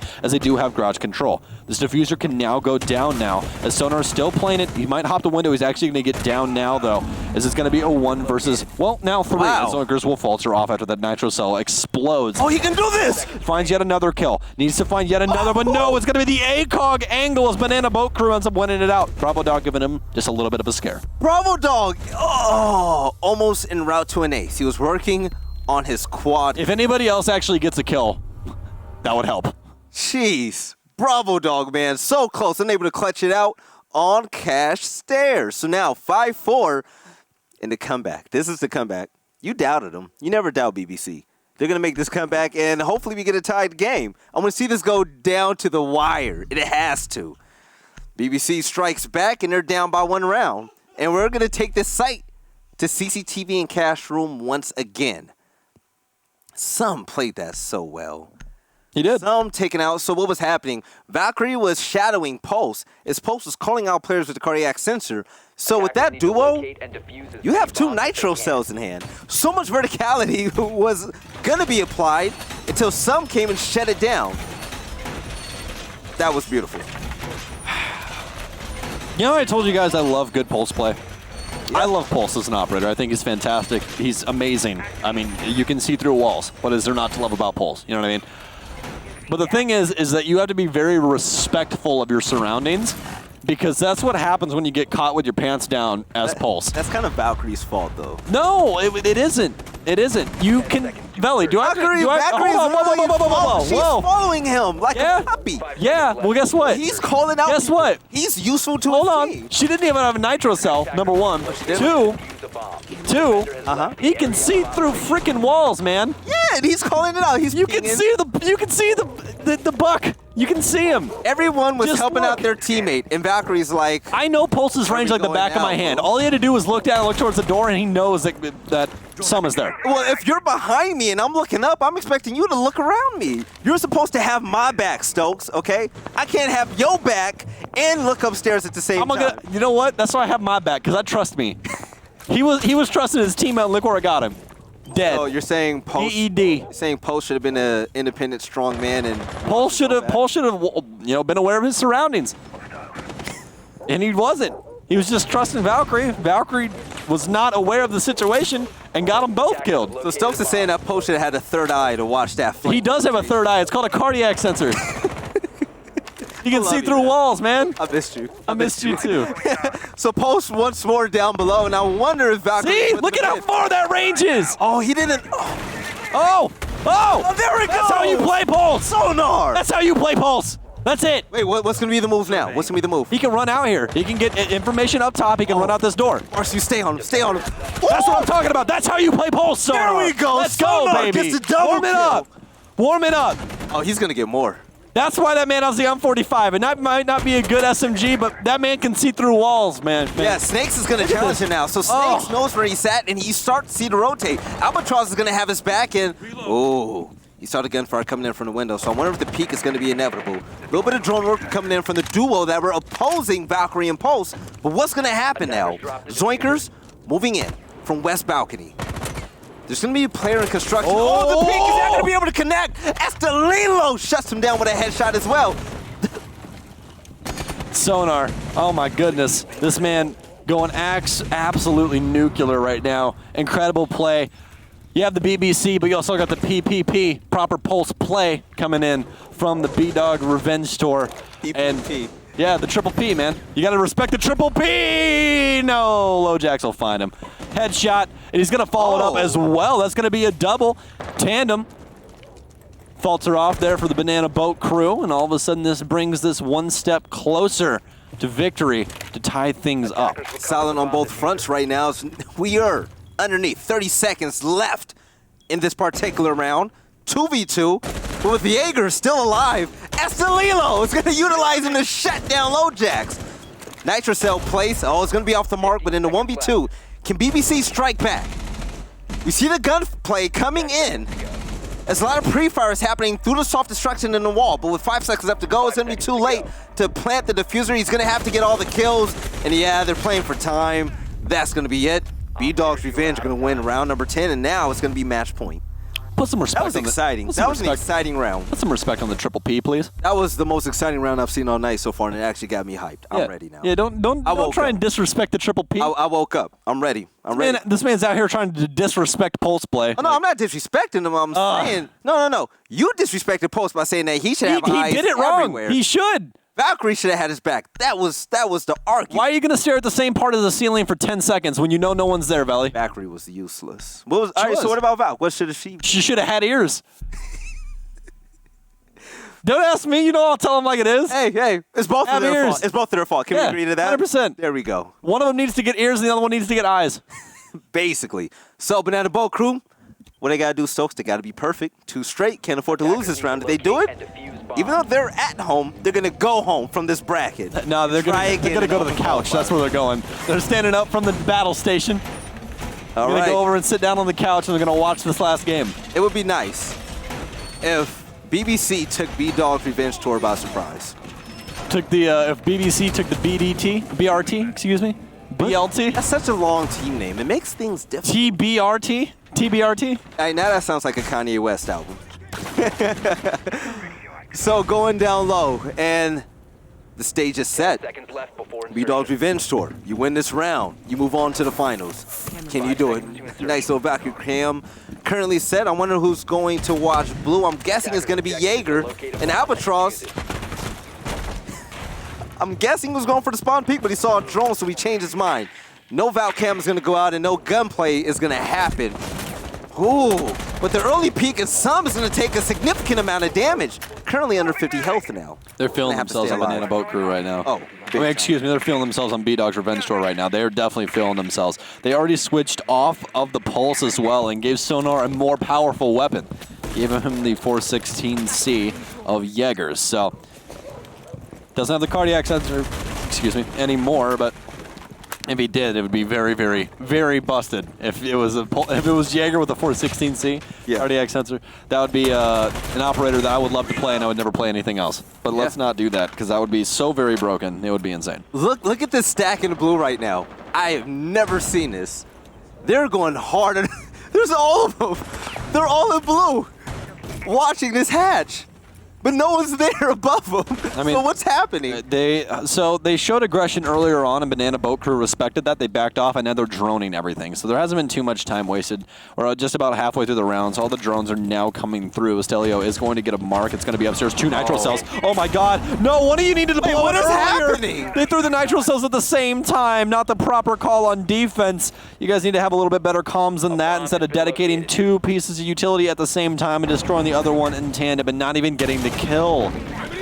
Oh, pretty rough. A lot of waste of utility and 2 nitro cells off the board. That is going to hurt you when it comes time for the objective to happen at the end of the round. But Albatross holding down a blue angle. Colossus trying to make magic happen. There's a lot of players currently in kitchen, and this is where the nitro cells could have come in handy. But Colossus with the 1-tap! Some gets bodied. So, Banana Boat Crew is even now. Colossus working on the second kill, but he's not going to be able to do it. B-Dog's Revenge Tour with the impact nade. They're going to stop the Habana X-Caro pellets, and that was a great counter. Yeah, you only got 3 of them on there. You need 4 for the X-Caros to go off properly on the hatch. So Zilgers doesn't want to go for it again and risk his life, and time is getting absurdly low right now. It's going to be a try and pressure out mud tunnel here, but Colossus counters it out, immediately putting them back into the driver's seat. They're tied up right now, but Estelio finally pushes that forward. Tied up at 2v2, and is all of a sudden going to be knocked down to the 1. And B-Dog's Revenge Tour with the GG after some trades ensuing in between the 2 sites, but it's going to be Colossus to finally put the nail in the coffin. Whew. So, that's it. My team is nuts. Albatross, I suck. Unfortunately, BBC, they're not going to move on.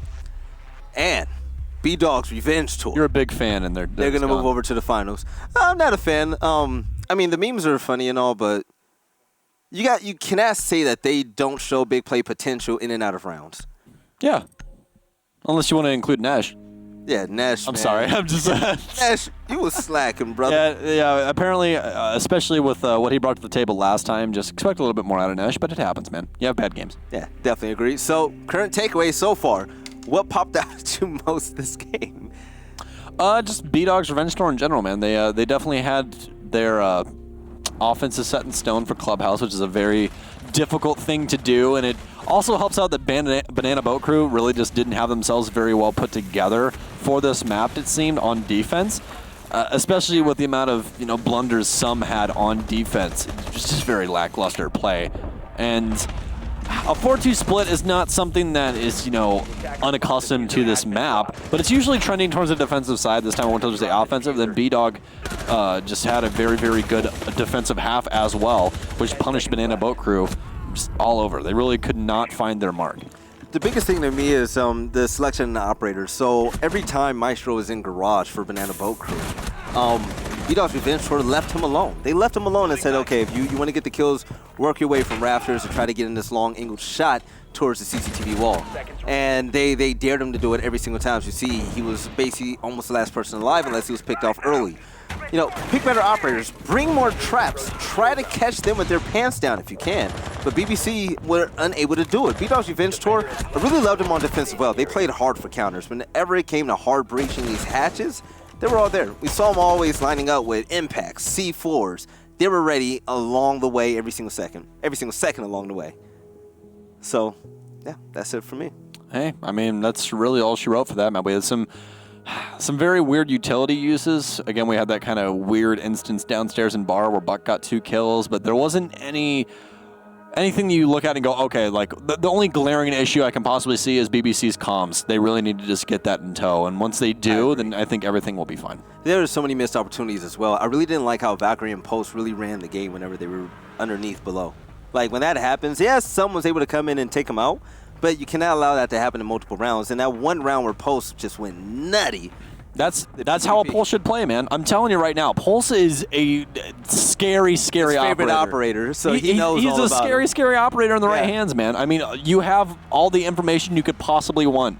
And all you have to do is look above you and just do a quick circle around you to make sure no one's around you. And that's all I was saying. Like, you have to, as Pulse, always be looking for information, because in this game, sometimes sound isn't your best friend. Sometimes you hear something that sounds super far away, it's super close, especially right now with the current update. Like, we've been having some troubles with that. But the Pulse sensor, it's awesome, man. Yeah. It's great. Most definitely. And also, another thing about Banana Boat Crew, Kai just had no effect ever. No, he got killed off early on, and when he was in play, even when he got to use his utility, they had him identified out that he was there. So they just threw two EMPs instead of one. So if that happens multiple times, why not bring another operator as well? It all comes down. I mean, who else electrifies walls? But if you're losing that, you know they're going to throw constant. I mean, the only thing you could possibly do is like bring Mute with Bandit with Kaid. But even then, like, the EMPs are still going to counter out everything. It's still going to counter out everything. Yeah. So, yeah, like I'm saying, it made him useless. Yeah, you ban Thatcher if you want to do that. You have to, and we've seen a lot of that recently. But, Stokes, who did you pick for MVP? Well, Chad, I'll tell you who I picked. I picked Bravo Dog. That's who I picked. And there's a reason why I picked Bravo Dog. Not only is he the man on the Revenge Tour, but he also had quite a few impactful rounds, man. Just quite a few impactful rounds, as well as his KD spread. And you guys can see from his cost as well that he was performing up to snuff along with the rest of his squad. So just overall, great performance from him. We'll have to see how he does in the next matchup. My MVP is obviously going to be Sonar. To me, Sonar was a stealthy Slayer. The way he was Stealthy Slayer, I like Stealthy Slayer, the way he was able to catch people on rotations, being able to utilize soft destruction over in kitchen to pick off early kills as well. No one ever saw it coming, and for him to get so many kills in gunfights where not a single bullet was fired his way, that's phenomenal to me. You deserve MVP for that. So Sonar, good job. And 12 and 9, 82% cost. Those are amazing stats. Yeah. So that's going to be my MVP. And we're going to go ahead, take a look at the total stats. Albatross. This Buck and Valkyrie, I mean, he can definitely do better. And if he picks it up for the next game, B-Dog's Revenge Tour. Oh, he got punished, man. Look at Nesh. He went 2 and 9, right? You look at his entries, you see it's 0 and 0. That means he didn't get any entry kills and he didn't die as the initial kill of the round at any point. Albatross, though, 1 and 3. 1 and 3. That's not what you want to see. It's Buck and Valkyrie as well. Yeah. You can't accept that to happen. No, you cannot. Here are the final stats. 13 more kills for B-Dog's Revenge Tour, and that's mostly the reason why they won. But take a look at the opening kills. Pretty much even for both teams. And the objective really wasn't the name of the game, as we see is just 1-0. There's one plant. Yeah. On Clubhouse, which is a routinely extremely objective-oriented map. Yeah. That was pretty shocking as well, but that just shows people were out of place, and there was a lot of sloppy gameplay coming in from both teams, and hopefully B-Dog's Revenge Tour can go ahead and overcome that. But with the final game of the night, it's going to come up after this short break, so I'm not going to say stay tight this time, stay put, and we'll see you soon.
It's game fuel.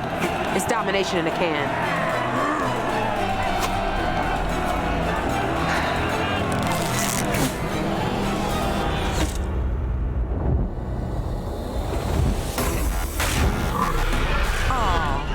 Tastes like loser tears. New Mountain Dew Amp Game Fuel. Victory in a can.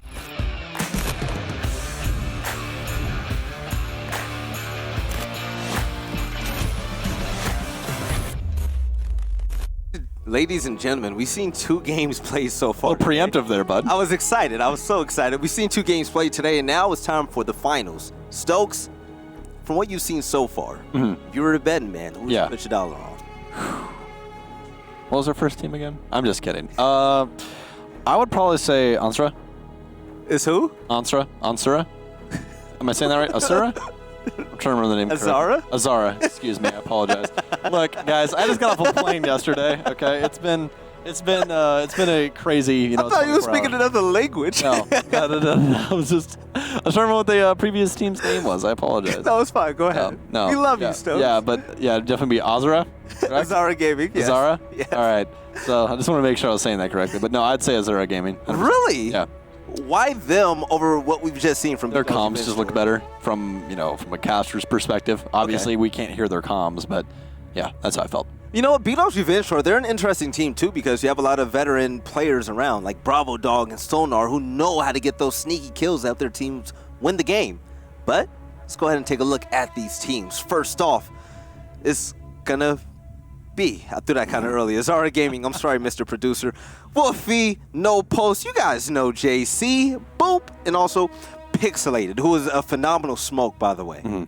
Now, let's go He's ahead. very aggressive. I like his play style. Yes, let's take a look at the contending team. It's going to be the B-Dog's Revenge Tour. Stokes, take it away. B-Dog Revenge Tour. Bravo Dog, Astelios, Sonar, Albatross, and Colossus. I'm going to say it now. Estelilo got away with murder last game with all of those aggressive peaks. You think he got away with murder, dude? He got away with murder.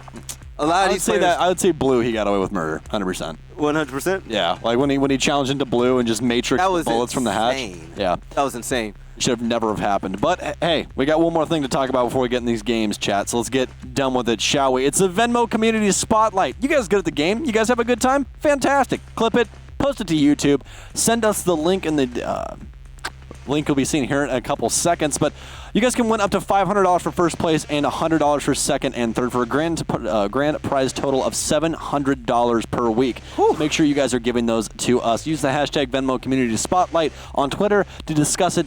Get some of your clips out there, but make sure if you are giving us one of your clips, you send it to this link right here, esl.gg/Venmo-R6USN. Post it to YouTube, send it to that link, and you might win some money in your Venmo account all because of it. And I say it every single time because people still do it, and people still did it last time I was looking at clips. Don't send in a clip that's 2 to 3 minutes long. Yeah, send in it has to be under 60 seconds, please. Please, make it good. Yeah, make it good. Like if there's 30 seconds between one kill and another. Try your best not to suck at the video game. Unless it's funny. Unless it's funny. If it's you're just doing something absolutely terrible and it's hilarious, then send it, please. Send it in. I like funny clips. We've had a lot of ace clips. We're going back to Coastline. I figured. Yes. All right. It's Clubhouse and Coastline. That's all NA plays, dude. That's it. No, we haven't seen Coastline in a long time here. You've been gone for a while. That was about the last time we saw Coastline. That's because people understand that I want to see good games. Sam, we have seen Cafe and Clubhouse all day. Yeah. Like every day. Yeah, it's because Cafe's new. Blue and I was sick of it. I bet. So that's going to be the match. We put a poll out on Twitter to see what you guys thought about the upcoming matchup. Ooh. And underneath. What's it going to be? We're going to get that soon. We're getting that together right now. God, the last you are just making these calls so early, friends. So when Blue hosts, to be fair, Blue is snapping on it. Yeah, it's because Blue's done this a lot longer than both of us. Let's be honest. Blue's got that methodical talk to him, everything. Blue's on a plane right now though. He's going home. So actually, wait. You're going for he's Azara home. Gaming. He's home. I'm gonna say B-Dog's Revenge Tour takes it. Okay. I hope you like losing. Dog. That's fun. Right. So now it's time. I was early before, but now it's time. Let's take a look at the polls. 58%. Yeah, see, everyone agrees with me too. What's it like to be wrong? I mean, that's fine, though, because when I'm right, I get to throw it in everybody's face. Oh, and I'm roasting if they win as well. Okay, let's get it. I'm down. You know I'm always down. 100%. This is going to be a very good time. No, this is going to be a really fun matchup. It's going to be a really fun matchup. I think it's going to be a lot more aggressive in between the two teams. We're hopping right into it as well, ladies and gents. This is Zara.gg versus the B-Dog Revenge Tour.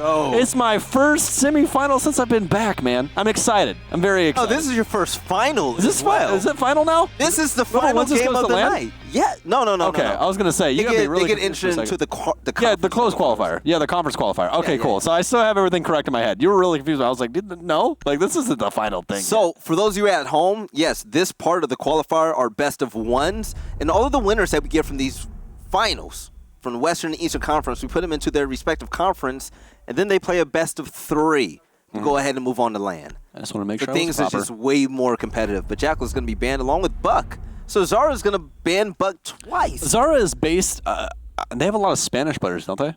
It seemed that way. Because you saw one guy with a Spanish accent? No, I'm just saying from like the name and everything else. I'm not sure. Well, obviously they're playing in USN, so they're US based. No. I mean, they can still be Hispanic, but Zara, I mean, it has a Hispanic twist. Yeah, that's what I'm saying. I mean, I'm part Puerto Rican, and I don't know if Zara's a Spanish word or not because I don't speak Spanish. So, I mean, we could ask them in an interview if they win. Absolutely. I'm pretty sure a few of them are of Spanish lineage, 100%. So, because and the reason I'm talking about that is because Buck gets banned out a lot in like LATAM and a lot of like the southern area. Mexico region. Yeah, he gets banned out a lot. So that's why I think Buck keeps getting banned out. Not only because he's a fantastic operator here, but you usually see other things prioritized like Montang or stuff like that. You're right. Monty. Sorry, Chad. I know everyone hates it when I say Montaigne. Whatever. I don't care. The G is silent. I don't care. I'm not French. But look at the band so far. Jackal and Buck on attack, and then Echo and Maestro on defense. It's not often you see both of those hardcore anchor players banned, but JC already out the gates. He's going to be online, and the 6th pick by Albatross is going to be from Smoke to Valkyrie. Oh. That means that the opposing team cannot see that he chose Valkyrie instead. Yeah, he got really bullied in the last game as well as Valkyrie, so we'll have to see if he can possibly find his footing here. But coming out of that last game where they're playing an opponent that I think is not going to be nearly as aggressive as Azara is going to be, I'm kind of fearing for him. I'm very fearful for what's about to happen. Yeah. So with verticality, the name of the game, take a look at the operators that they chose to sell on defense. You're going to have Bravo Dog on Doc, who we saw him be phenomenal on when he was on Parallax Gaming. Albatross on Valkyrie, so the intel is definitely going to be there with all 3 of those Valk cams. You saw one just get thrown into Aquarium, by the way. Thanks for catching that, Marciu. Jaeger's going to be the resident roamer, and Mozzie is going to be roaming as well. Mozzie, if he's going to be able to hack the drones, that's going to be 6 cameras that B-Dog's Revenge Tour will have in their arsenal. But you cannot forget about Mute for stopping any type of droning or what may have it, anything electronic from working in that radius. All right, well, starting things off from the eastern side of things on the map. Looks like it might be an east to west clear here for Azara Gaming. Actually, looks like they're going to be going for the exact same thing that they were going for earlier on in Coastline. Upside down rappel downstairs to see if anybody wants to rotate into delivery, and then take over Master as well as Guitar to try and get yourself into VIP. So, the exact same take as prior. So this is definitely how a lot of younger teams operate. Once they get one take down that works, well, they just stick to it. Yeah. EOD popped off already, and Albatross is going to kill a member on Lion's team. So Pixelated is out the game. No more Twitch drones, and that F2 with the amazing rate of fire that she has is going to be gone. So JC with 2 more EODs in play is going to be crucial when it comes to finding out where players are on defense, especially those roamers. And Sonar's going to hold down this long angle. Boop knows exactly where he is, and he's going to attempt to peek it possibly. But with the audio cue coming from him hitting the barbed wire, Sonar, he's just waiting for the moment to go ahead and pounce on that attack. Oh, some bullet. Oh, Albatross, very, very nice. He is trying to help out the Jaeger, but it's going to be all for naught here as Boop takes down Sonar. And that's what I was saying. I was very fearful here because Azura is a lot more aggressive than the BBC. Albatross falters off as well. So all of a sudden, all in Azura's hands. They've been very good with utility in the past, or at least in the past today. So we'll have to see if that can possibly continue. Stilio will be on Cool Vibe Stairs, so they do still have defensive setups and, you know, battle stances all in motion here. Yep, track singers are currently deployed to stop any type of rotation or flank, and Bravo Dog is Doc. It's gonna get a nice kill on Wolfie. Wolfie being out the game, I don't know if he used all of his track singers, but that's gonna be helpful for any type of rotation. But Colossus is gonna get a shutdown as well. EOD currently activated, and now we're looking at a 3v2 in favor of B-Dog's Revenge Tour. Now they're trying to collapse an aquarium to get this default plant down now, but Bravo Dog definitely going to be a massive detriment if he's not taken care of. ADS is going to eat one of the concussions. They don't know he's here yet. They'll definitely know he's here now, though. As he pre-fires with that MP5. He soon falters off. Going to eat a couple of bullets, but he does have the ability to stem himself back up, and he will do so as I talk about it. Nitro cell tape already ripped, so they won't hear it from the likes of Colossus. Couple bullets going to hit him right in the shoulder, but not going to be fatal just yet. All of the hot marks now coming out, though, from, I assume, a Valkyrie camera that has been placed. Nitro cell does eat one. Does he find the second? Yes, Colossus with the follow-up. B-Dog's Revenge Tour finding their mark in the first round. Azura, though, starting things off correctly. They just need to get a little bit better at closing down on the site. Colossus with the patience and the frags. Perfect recipe for success, and B-Dog's Revenge Tour, they're going to be out on top. Now, we saw a lot of pings happening in that last interaction, and I'm going to go ahead and credit that to Valkyrie. I'm not sure if Mozzie was able to hack a drone and put it behind the opposition, but with the pings coming in to let him know exactly what was happening, and good enough. Even if he failed, Bravo Dog was right there to swing out from behind bar to help him out as well. So, Bravo, he's going to perform surgery on Doc once more on this round, and Albatross says, Mozzie, go ahead, continue to pick him. But the 6th pick is going to be utilized for both teams. Lion is going to be put on the shelf along with Vigil. This time around, we're going to see Sledge on attack and Post on defense as we go to the first floor, which is kitchen and service. Attackers need to locate and defuse Azura were also using quite a bit of Lion the last time they played Coastline, just so to see them switch off of it's very weird right now, because they actually used it very well the last time. This time around, though, they're going to be going with the Gridlock Nomad setup, which is something we see quite often on this map because it eliminates roam game, especially when you're taking upstairs on this map, which they will be because they're going to be attacking kitchen. You can isolate out the staircases, make it to where it's extremely difficult to get up unless you want to dedicate everything except the kitchen sink in case of utility. Yeah. But for the B-Dog Revenge Tour, though, I definitely like how they're running the Mute Mozzie combo. It seems to be affecting Azura in the proper ways that the defense wants because they really don't have all the information that is needed in order for them to take over site. And as we saw in the prior map, Azura definitely does not enjoy face-checking things No. as opposed to the team that they were playing. So, Yeah, you're right. But Zara, they really didn't have too much of a warm-up against that last team that we saw them in. Pixelated, hopefully, they can stay alive long enough to put that F2 to great use. The shock drone in play is going to have to be mindful of pests being put out by Mozzie so his drone doesn't get hacked. Boops, if he takes a look to the right, you might see a player, but the peek is slowly coming. Oh my God, and the timing was so off. The peek happened, he didn't see him, and then he went right on his business going over the bar. Now, if this flank happens, that's going to be a big mishap on his end. But Bravo Dog currently droned out. That was the player that was going for the peek. So now he's been called out, and the track stingers have been put in use. Make it 2 to stop any type of flank coming in on that kill.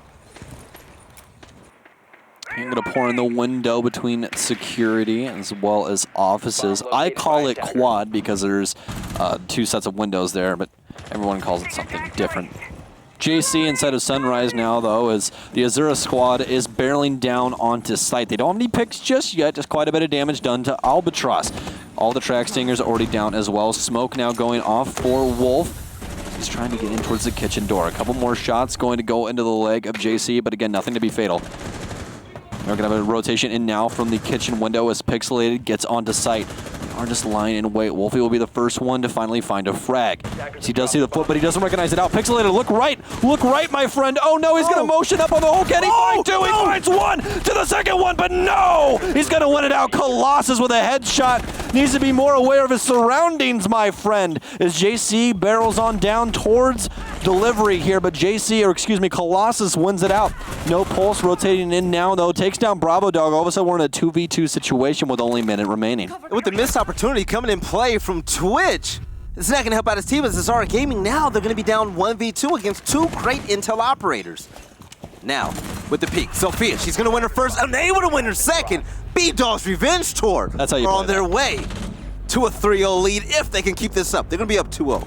That's how you play that. That was perfectly played by Oh my Albatross. gosh, that was great. It might have looked like a bait, but it was just a very well-placed refrag. That's exactly how you want to handle a 2v1 situation. Play close to each other. When they take the initial gunfight with somebody else, you peek immediately, clean up the kill. All of a sudden, you have another round.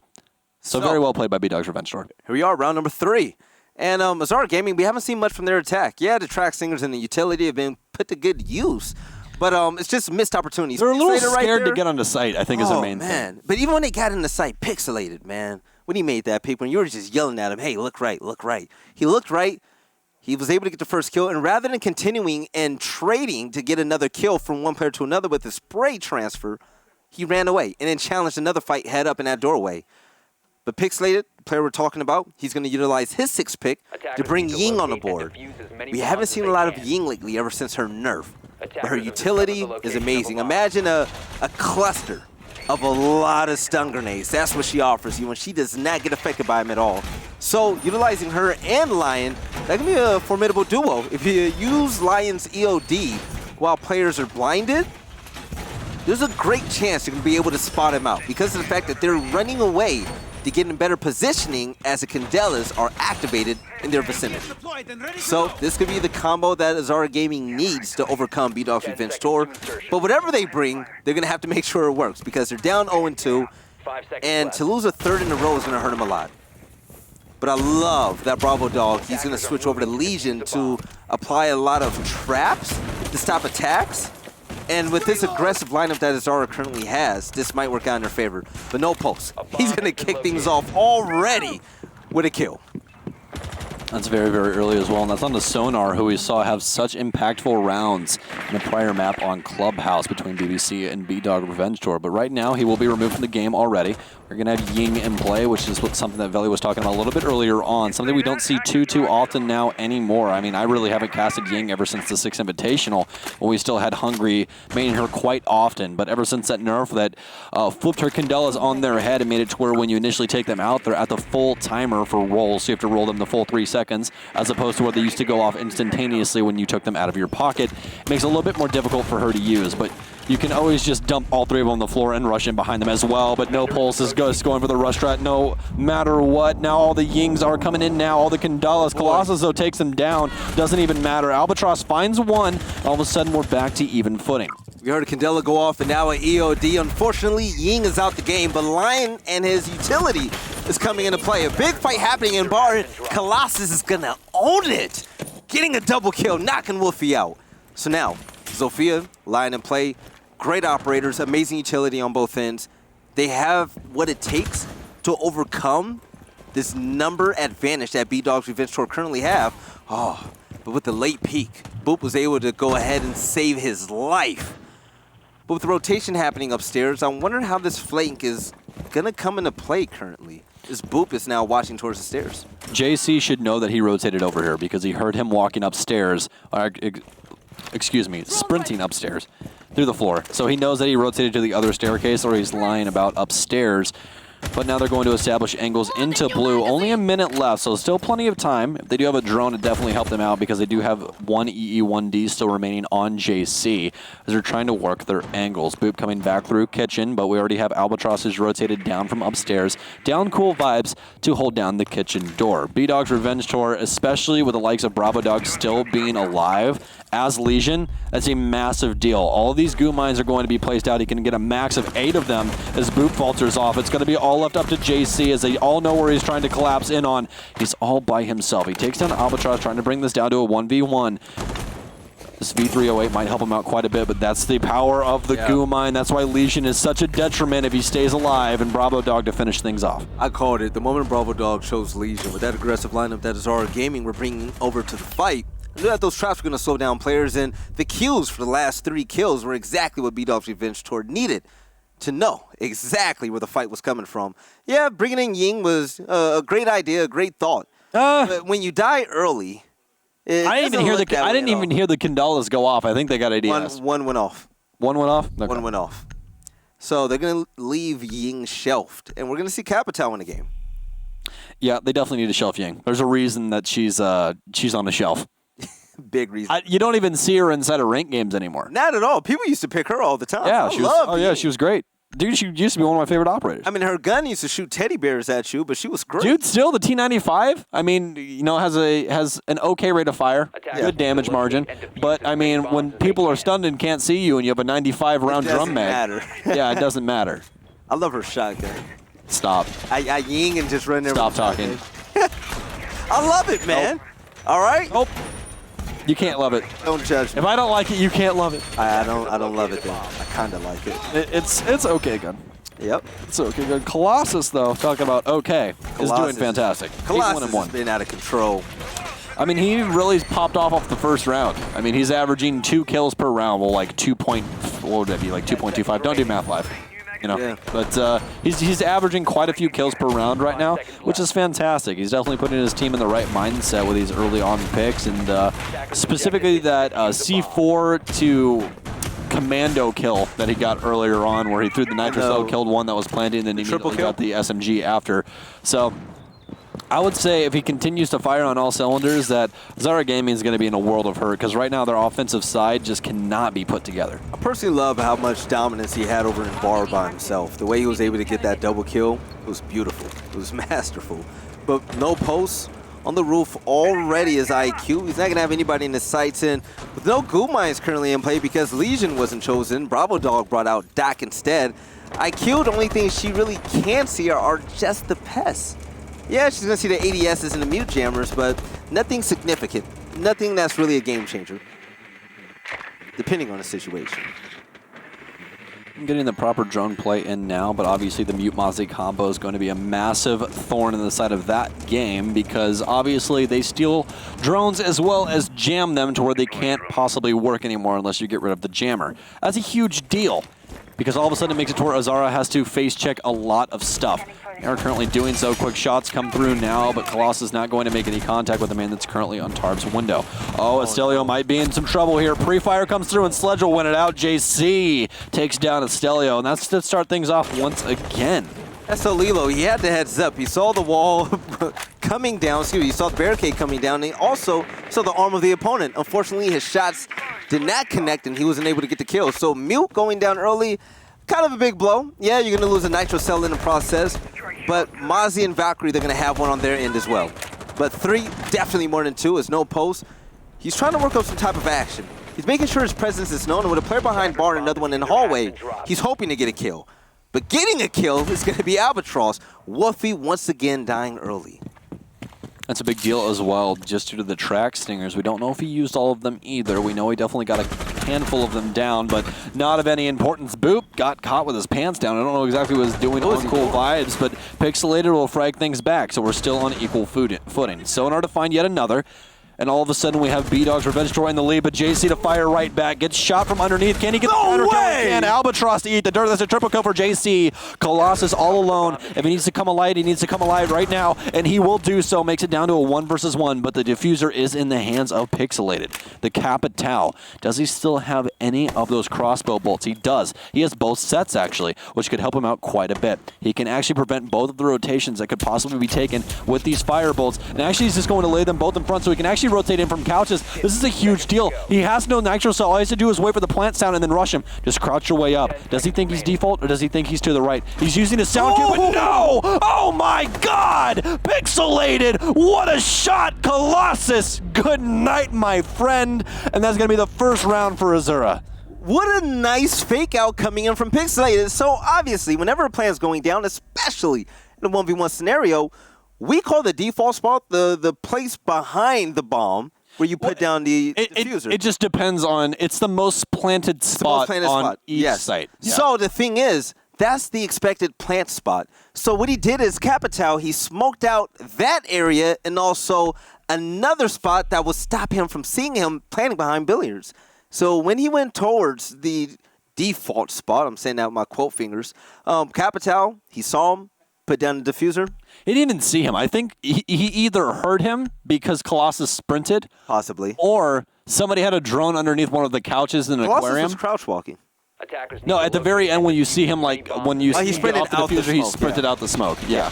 So one or two things happened. One, he got a sound cue, or 2, he got information off of a drone from one of his teammates. Either way, They needed that. Either way, great play. They I was very needed that scared win. for him because I thought he was going to plant default, but obviously we couldn't tell that till later because we were on Colossus. So, very intelligent play there by Pixelated. Yeah, and Colossus, he uses Nitro Cell way too early as well. Yeah. He held on to that and waited for the audio cue. Well, even if he would have tossed it towards default, that wouldn't have killed Capital. But he would have been able to identify that he wasn't there. Which would have helped him out late game. Yeah.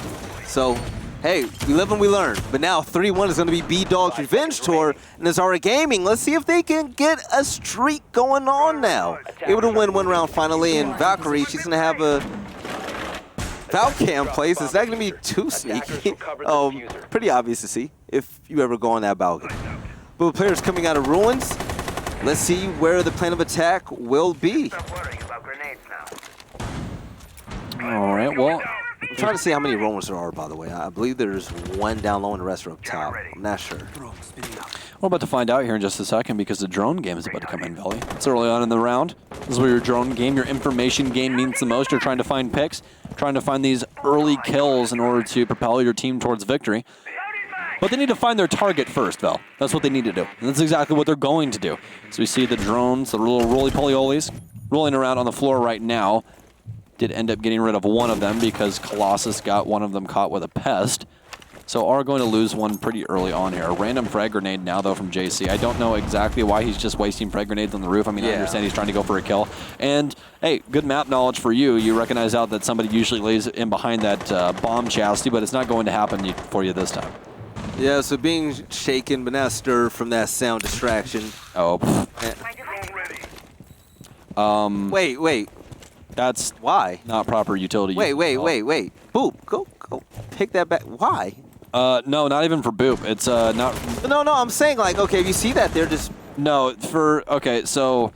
I don't understand that. Pulse should not put an air jab there. And the reasoning is if anybody hops out that window up top, like it's not going to do anything for them anyways. Because it doesn't knock them out of the air. No one's going to hop in that window. That doesn't happen really ever. You're worried about somebody hopping down from below, but they don't even have to hop out the window to get to you. They just peek the window and look up. So that's just not a very good use for an air jab. We are going to have some very good use of the window, though, as Pixelated finds the first kill, but it's going to immediately get refragged by Astilio. Yeah, so with this stronghold coming up from behind bar, let's see if Colossus can make it happen once more. Sonar is going to be his duo in this encounter, and Estelilo is going to be in perfect positioning and to try to make a flank happen, but Woofy is going to notice him and take him out, put him on the sidelines. No post, picking up a kill on Sonar too, shutting him down as Sonar. It seemed like he woke up last game, but got shut down early again. But in 1v2, Mozzie is going to be able to connect the shots. Woofy is going to shut him down too, and the plant is currently going down. It's going to get stopped momentarily due to the Nitro Cell. Zara Gaming picks up 2 in a row. There was a lot to go on right there and a lot to process. A lot of variables were involved. But I'm just happy Zara Gaming won that. That was an interesting push. They finally got some intel on site. That's really what happened there. They played it out properly. They were able to get drones in, drone out hookah, and get the early picks that they really, really needed. And honestly, you have to blame a little bit of B-Dog's Revenge Tour on a couple of those kills. For instance, like the rotation down to Mudroom that's attached to Sunrise. It's that little pool like area that you walk out to see the staircase. Anyways, getting to the actual point. He rotates in there, and Thatcher's also inside of Sunrise, but he just doesn't identify that Thatcher's inside of Sunrise, and he just shoots him in the back of the head. You know, so some kills coming through that really shouldn't be happening. But nonetheless, Azura now coming back, and we could possibly be at a tied game going into the split. And the real unfortunate thing was when Mozzie challenged the 1v2 whenever they were stepping inside of hookah, Jaeger wasn't there to help him out. That's when you needed that crossfire to go ahead and secure those kills. So hopefully they can correct that next time around, and we're going to see Kitchen and Service. A lot of self-destruction is going to be involved in this setup, especially on attack. If they brought Sledge because Buck was banned, but Sledge can still put in a lot of work, especially with all of the utility he brings. And speaking of utility, take a look at Gridlock and also Capital being on the board. Nomad, hopefully the placements from the air jabs are going to be solid this time. And Azara Gaming, they can tie it up before halftime. That's what we all want to see. And it might happen. B-Dog's Revenge Tour, they cannot lose grip of this game yet. We're going to have Bravo Dog in a very aggressive peek, but he hears the drone, and he senses the danger, so he's immediately going to rotate out. Very smart, because Boop definitely would have removed his head for him right there. And, you know, It might be very late for us and, kind of later for everyone at home right now in the States, but I don't think decapitation is ever on the menu. Most definitely not. Pixelated is just going to let her rip. He's pre-firing right through the blue wall, trying to catch anybody on rotation. He's not going to find much, but you definitely have enough bullets in the M249 to really not have to worry too much about it. Pixelated has to make sure that no peek is going to be engaged, and yes, you have to get rid of that default cam. But with some drone work, hopefully he stays alive to utilize those fire boats as they get into sight. And with the site being kitchen and surface, those fire boats are going to be better than ever. Kitchen is such a small area, and it's so easily to draw them out of where you need to be to make that push. So, staying alive has to be the first thing on his mind. But JC is in a very scary spot, and with the run out and the engagement, JC is going to connect Colossus with the giant choke. Great job by JC. Oh, Colossus. No, buddy. That was just not the play. That was not the play at all. That's a what was happening? Skill. That's no more cardiac sensor. They can do all the vertical pressure they can possibly want to do, even though Azara's not doing it. Oh my God. I thought that was a kill from Boop there for just a second, but no, it's JC. Pixelated attack on. All of a sudden, it's all up to Bravo Dog and Albatross. Boop takes down one. He knows that Bravo Dog, he actually hears him running above. Yes, he should be able to identify that out now as Bravo Dog did see a barrel, but everyone's on site now. 1 versus 5. He is Dog. Does still have 10 pistols, but as I told you, Boop heard him run upstairs. He knows exactly where this man wants to try and challenge from. You're going to see him drop here in just a second, more than likely. He will get a free kill inside of blue, but Boop lining the weights here. Bravo Dog has to drop off. This should be just a free kill for Boop. He sees him, challenges, but actually it's going to be a dance in between these two. He's going to hear him drop off as well. There's a 3 armor, challenging with a pistol. Quick shots. He's going to knife him. Nope. Boop just going to finish it off with a rifle. And Azura Gaming going to tie things up. You thought this was going to be a stomp there for just a second, Valley. I could tell it. I could tell it in your eyes. Not at all. We're bringing it back. Azura Gaming making it happen. So, Stokes' prediction, my prediction so far, both of us are right. Tied game. You'll love to see it. B-Dog's Revenge Tour. What? Now on attack. Yeah. Not going to be as easy. No. So, They're with them giving up so many rounds to Azara Gaming when they were on attack, I mean, that's a big oof. So, Azara can split it. How are B-Dog on this side? Hey, we'll find out. That's the thing. We already saw Azara Gaming on this map, and they did very good on defense. You know what I mean? Like, they had a very aggressive smoke. They had some good setups. We obviously saw some fantastic play from Wolfie inside of Hookah. Inside of Hookah. Yeah, Pixelated. That's what I was saying. He's a very aggressive smoke. I like his play style because he plays with information, but he's not scared to take a gunfight just because he's smoking. That's exactly how you have to be with that, as that operator. You can't just always just lie there and just wait with your utility. If you use your utility correctly, you have to use it for proper things. It's not always just, hey, I have to try and guard this utility with my life until the last 30 seconds when it's useful. No, if you can kill Montang or somebody of importance early on, all because you use your smokes, man. But it could also be a double-edged sword. You can be aggressive, but not way too aggressive. Well, yeah, of course, there's aggression, but then there's dumb aggression. So he got lucky last time around because he went against players that weren't as good as anybody on B-Dog's Revenge Tour. So if he starts to peek these fights, especially through the railings on the floor, again, whenever he's fighting players from above, there's a huge chance that one of these guys can clap him back. So you're going to have to be careful. Yes, be aggressive. Don't be too aggressive. If it works out, go ahead, make that rotate, and live to see another day. Because those toxic babes are going to be big when it comes to planting out and shutting off small areas from the attackers. So with the action phase currently underway, we've seen a huge streak coming in from Azara Gaming. They should be able to continue it. Starting off on defense, we have traps, we have Mozzie, smoke, definitely, and Doc. I want to see how Doc is going to perform. We saw Bravo Dog on Doc where he was overly aggressive. That playstyle might be similar. Well, it didn't even get them a pick. This. It did not even get them a pick. Wolfie's going to get a pick. It's going to be on a sonar, and that's the person you need to shut down. We saw how great he performed the last matchup. This time around, though, he's been shut down quite a few times by the likes of Azara Gaming. Yeah. They kind of just have his mark.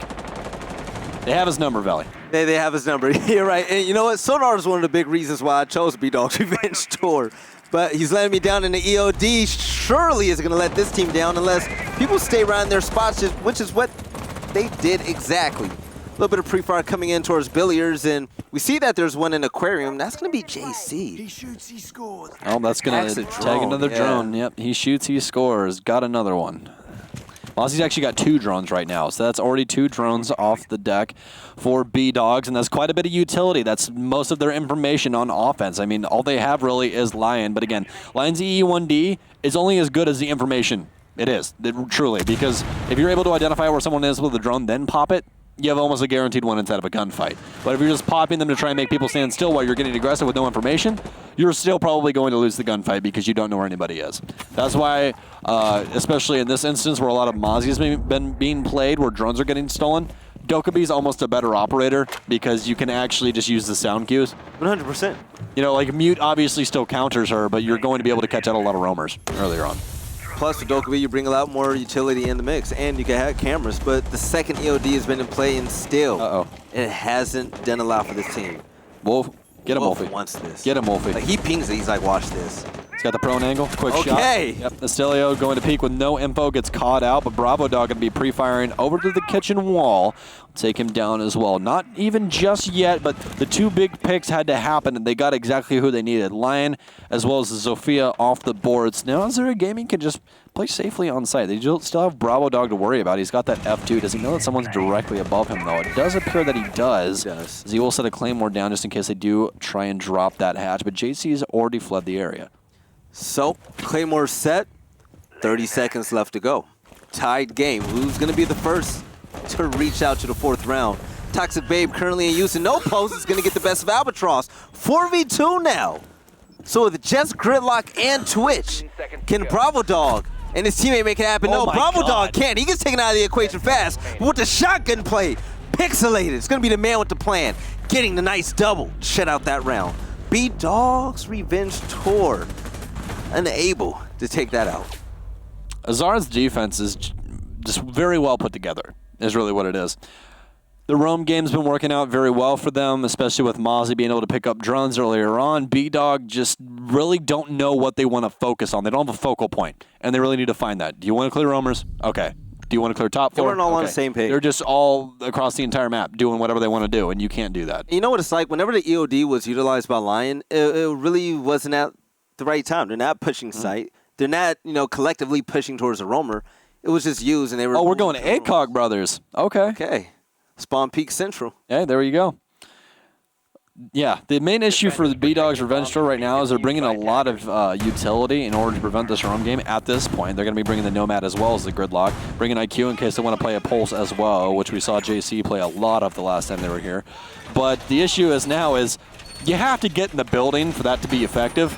Yes. They really haven't been able to get in the building to make that effective. So we'll see if they can try and change things up this time, but we saw Sonar light up the world last time. I'm going to continue to make this a point. But right now, 3-7, not really able to find any of his points that he's been wanting to push. Say how you really feel about it. It's just... It's disappointing. It's really what it is. They just need a better do better. He can do better. Well, the whole team can do better. That's the reason that he's dying, is because he doesn't have any information. They don't have any info on literally anyone or what they're doing on defense. Yeah. Lion was brought in as a crutch, and the default all of these one by one going out. Take a look at the shield. Yeah, Doc and Rook. Rook is definitely going to challenge anybody that comes through this, and take a look at the long line of sight. That's the ACOGs. pixel peek coming in from Doc. Yeah, that's why you got to love the ACOGs. Attackers drop Yes, the indeed. diffuser. So, as we continue to spiral down this last game here, folks, just want to point out that this is still, we are still getting a lot of younger teams. Yeah. Excuse me as I stutter all over my words. And I really like that. I really like that we're still being able to see a lot of younger teams inside of the States to be able to perform and, get up on the stream. It's been awesome to really see, Like, as much as I love casting pro play and I love, delving into the highest percentile of competitive play inside of this game and talking about, the most strategic things and yada, yada, yada, I like to sometimes, just have a calm time where we're able to just sit down, discuss what operators do and, what the importance of doing certain things inside of comp is. It's very nice. And the difference in strategy between these teams are amazing because you always get something different. Mm-hmm. Exactly. You see teams are like, oh, like I'm starting to see more veteran style of play inside of this. Whereas you see some teams that just have no comms and throw some at the wall and hope it sticks. You know what it is, Sam? What's up? USN is just that spice of life. It is that spice of life. Inside of NA. It is. You don't get this, and you really don't get a lot of Tier 2 and Tier 3 teams against these professional teams, where we've seen the lower level teams win some of these matchups. Look at that drone work. Bravo, can he get the kill? He does have the diffuser as well down here. Pixelated stuck between a rock and a hard place. He does have some possible helpers, though. Could get some assistance from the Legion inside of couches. Another drone going to get destroyed, as Pulse will finally falter off. It's going to be the Legion. Not too early on, though, so a lot of those goo mines are going to still exist on the field, as Dog will now falter off as well. Bravo Dog going to be the deliverer of that bullet to the head of Wolfie. 46 seconds now, though, as the vertical play is starting to ensue. With the droning currently happening, we knew Bravo Dog was going to get mixed out of the equation. But Boops is going to go right where his teammate died, and he's going to get revenge. Double headshot coming in from Azara Gaming. Now the odds are currently evened.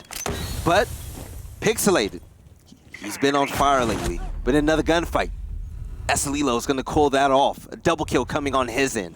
Now, 18 seconds left to go. JC wins a straight up fight. 15 seconds to go. And who's going to be the better duo out of these four? The plant is currently gone down, so the retake has to happen.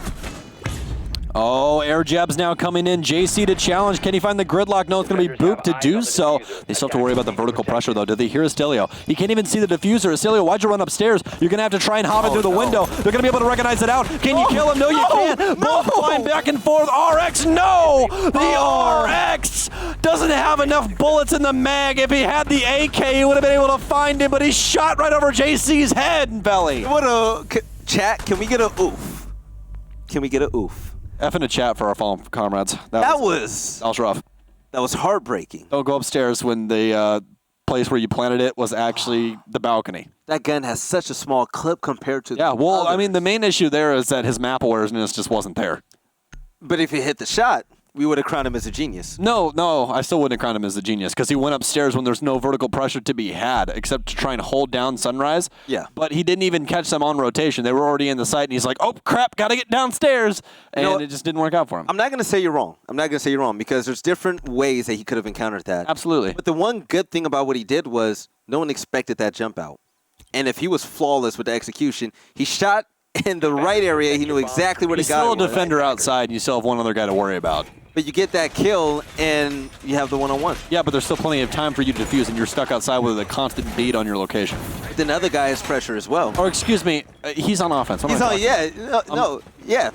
offense. I apologize on that. No, Wow. yeah. So when he jumped out, it that was like, showing the rust right there, wasn't it? No, it happened. No, but I really thought it was genius. If he landed that shot, I would have went crazy. But it was just unfortunate that his magazine was not that big. He just didn't aim low enough. He didn't aim well enough. But he shot in the right general direction. It's kind of like when we saw Merc in the last pro play day in Garage, where he outlined the entire player with the out of 5.56. The same thing happened now. He outlined the player trying to get the counter defuse. And unfortunately, Lady Luck didn't bless him. The site currently going to hookah and billiards. We have some traps in play thanks to No Pulse. No Pulse's roamer has been pretty fantastic.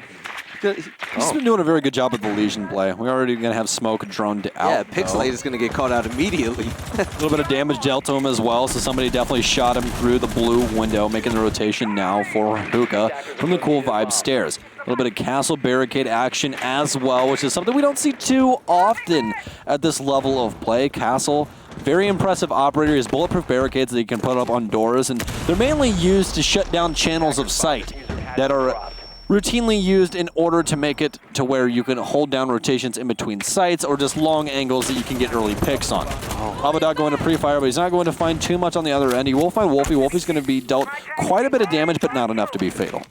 All right. Behind bar, Doc. Offering some gunplay.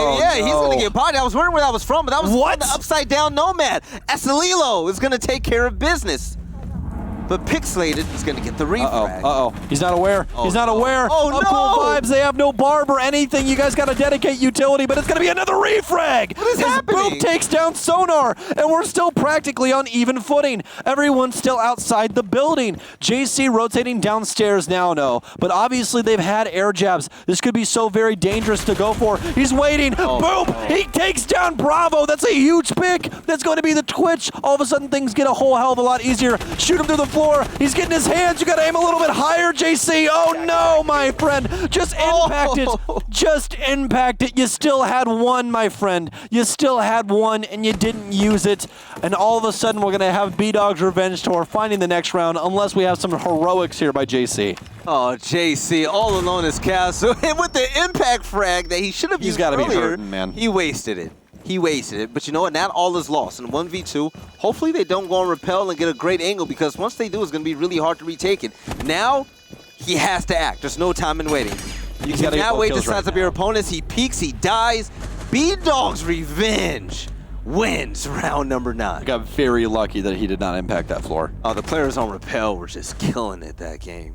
They got very lucky he did not impact that floor. If he impacts that floor, that is definitely going to be an Azara round. Oh, the timing was so off.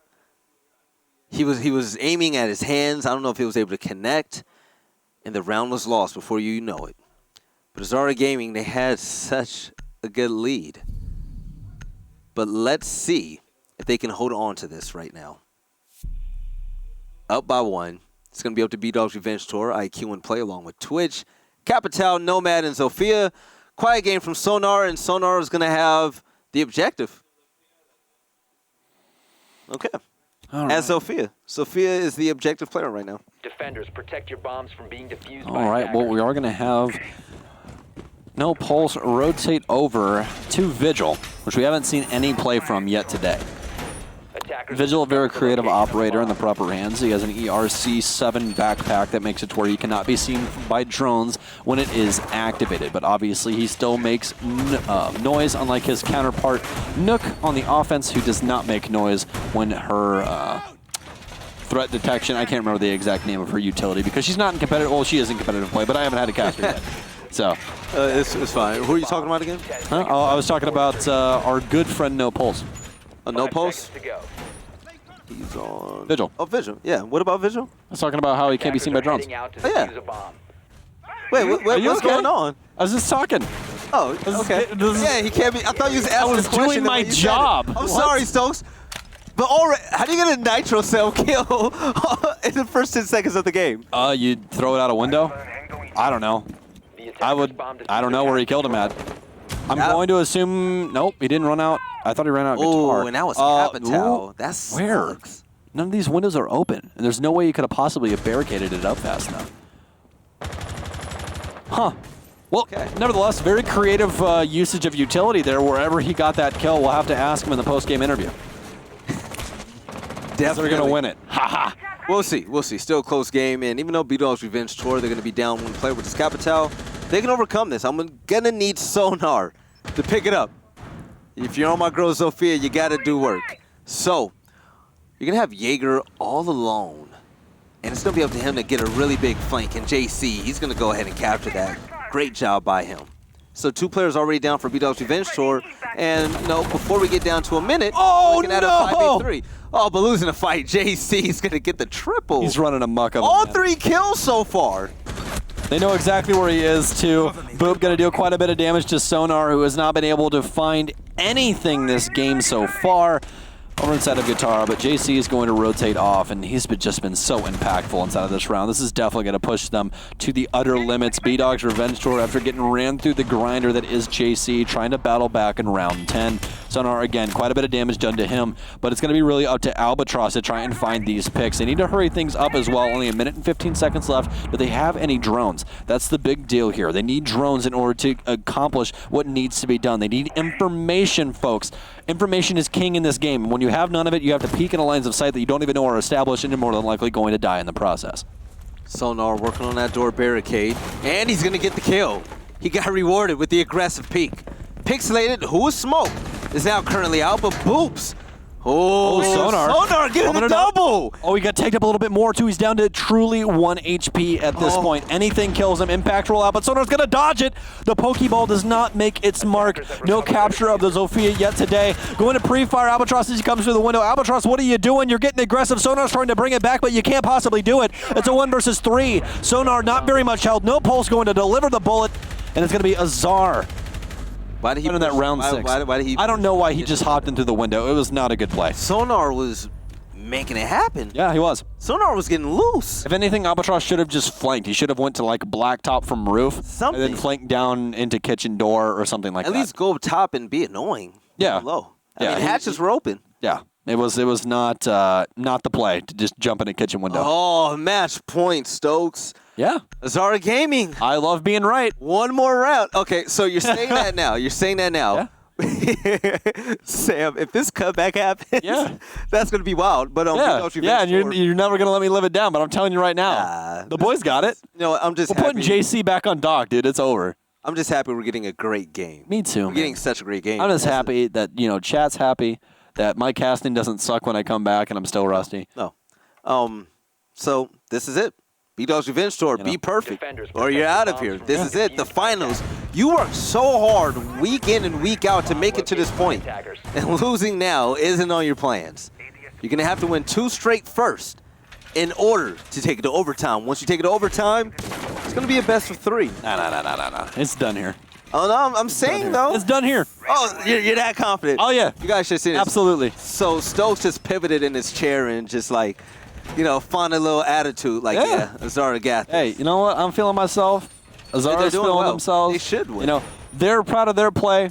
I'm proud of my casting for the day. It's my first cast back in a long time, so I'm happy I'm not nearly as rusty. Oh, It's good stuff. Sam is always good at times talking. You don't know that. It's a good times talking to you. Oh, yeah. Yeah. So, late reinforcements currently coming out by Doc, and the defense should be currently set. It's now the attacking team. The game is going to be in their hands.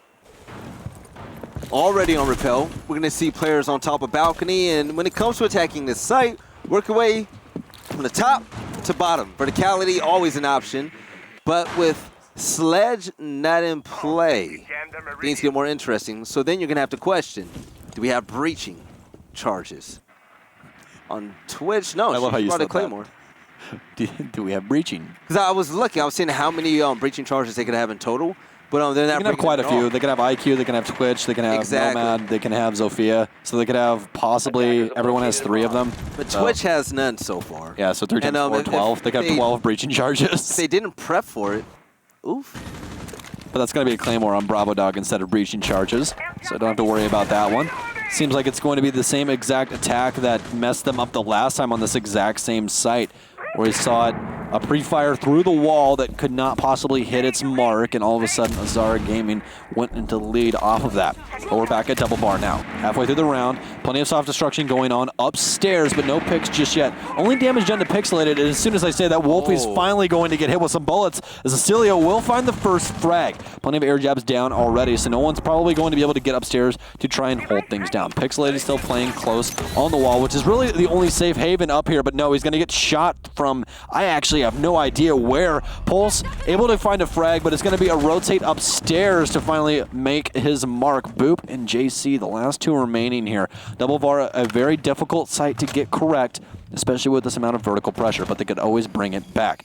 Drone's now coming in. It will be able to mark down JC. He's actually going to sit on the drone hold still, which is very, very dangerous. Nope, rotates back into office. Tries to play this a little bit safer, but it appears that B-Dog's Revenge Tour is now stalling out just a little bit. This could get them into some trouble. Stokes counted him out, but they're definitely not going down without a fight. Oh, fight especially after that. a fight on Cool Vibes, and Albatross is going to pick up the especially shovel. after that. B-Dog's Revenge. Don't call it a comeback. They're going to win round number 11. 1 round away from tying things up now. Stokes shakes his head. These thought Boop had guys, it, man. These guys are ready Yeah, to Boop was take not it aware. down to the wire. Boop was not aware of what was going on around him. Hey, If it Boop, happens. if Boop comes alive right there, man, very dangerous. If They're going to keep saying that, but they can actually go back to a good site now. if I had the right answer on the test, I would have passed it. I mean, there's always an if. But you know what happened? Facts. And you know what's also a fact? B-Dog's Revenge Tour. We're taking this to overtime, Stokes. Well, what happens if you lose right here and you're wrong? My predictions suck. Oh, my God. All right, well, there's still that, All right, well. I want to see JC on Mozzie. JC on He's Mozzie dangerous. is definitely to play. He's dangerous. JC is, to me, the scariest player on this roster. Oh, yeah, absolutely. Hands down. Absolutely. All right. Attackers need to locate I'm just trying to have you as make some many bombs discussion as they here. can. No. This is going down. B-Dog's Revenge Tour. They're not done yet. Bravo Dog knows what he's doing. And even though he's on top. Bravo Dog's 5-8. But you know what? Doesn't matter. This man is Steve Nash Have right an now. assist. See those assists? He's Steve Dishing out Nash. dimes. He's the Steve Nash of his own team. Hey, and Amari Stoudemire, a.k.a. Albatross, is making it happen. So Albatross on top, picking up the assists, and this is beautiful. Go to overtime. How many old basketball overtime. references can we possibly make? I could do a lot of half family in the NBA. Yeah. Let's get it. Oh my God. Insertion. Half of chat was probably just like, who is Steve Nash? Like, If you ask that question, I'm gonna hope you're not American. one of the most sauce and white dudes of all time. Like, Nash was disgusting back in Yeah, the he day. was. Attackers My drop favorite the point guard of diffuser. all time. Yeah. Attackers recover Take the a look at bomb. JC's positioning. Over in the whole service area, right in front of the bathroom. Attackers have dropped He's gonna the be bomb. ready. He has pests set out all around the first floor. So him That's the taking beauty of control is gonna Mozzie. be a You're plus. basically a one-man army on defense. Yeah.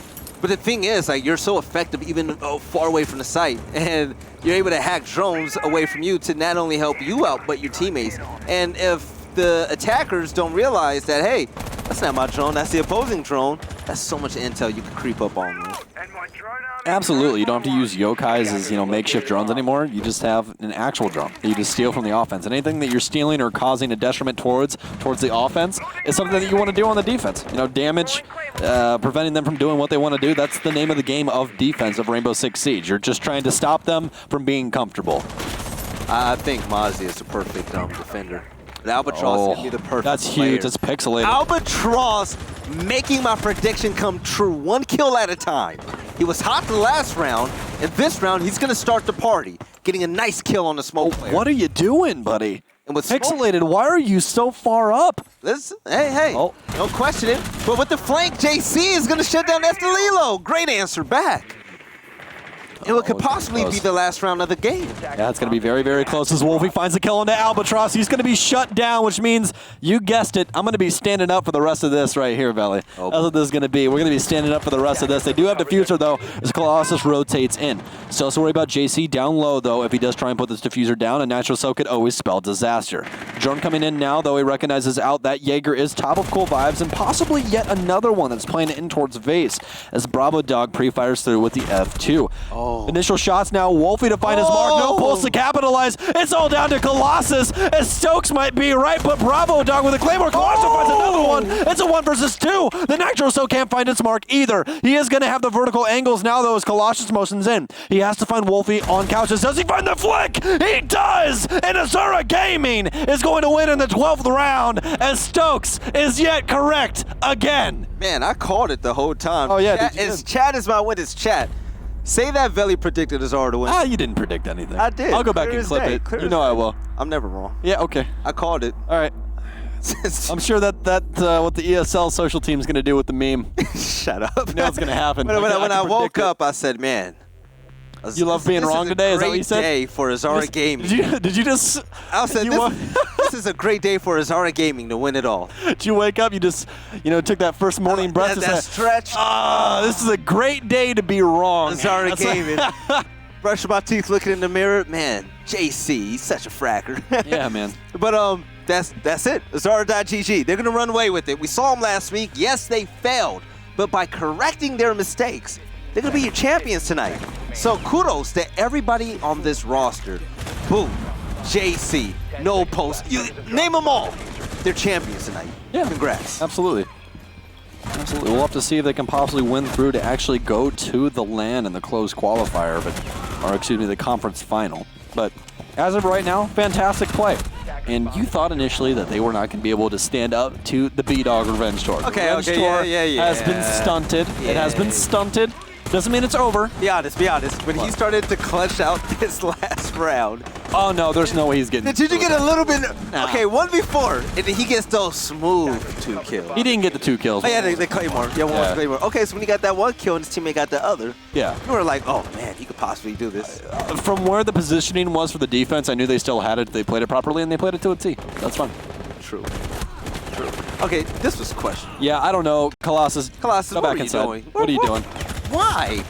That was just silly. Can I blame the loss on Colossus? Oh, absolutely. For my prediction? Yeah. So my prediction didn't come true because Colossus did a long-range run out with Pulse. Yeah, It's it's all his ACOG fault. snow. He should probably get better at the video game, honestly.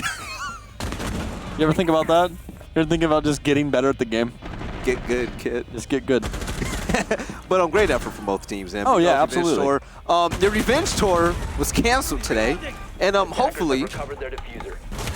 it works. next You time can also around. blame Albatross for that. Why are you just running through the window? What are you doing? Okay, yeah, when Sonar worked so hard. So it was unfortunate because Sonar was having a slow game. And then Sonar got those 2 kills, and next thing you know, he's like, hey, he busted through that window like he was the Kool-Aid man. Yeah. Why? Sonar's like, yo, chill. I got this. Yeah, this. he got the 2K. I'm like, okay. He's like, You know, no, he- hold my beer. Yeah, he's like, all right, kid, Hey. step out of the way. Like, Jumps through window. Yeah. With no intel, no oh droning. my gosh, Unacceptable. that's not what you do. Unacceptable. Yeah, it's not what you do. Azar. But hey, You win. you And know what we got going? you have an interview. We got an interview going. So why don't you jump right into into that, it. my friend? I wonder who it is. K-Wood55. What's up, man? How you doing? I was What's like, up, wait, Billy? you weren't playing. Who are you? Yeah, I'm the coach. You were the coach. So obviously you were watching the game live, correct?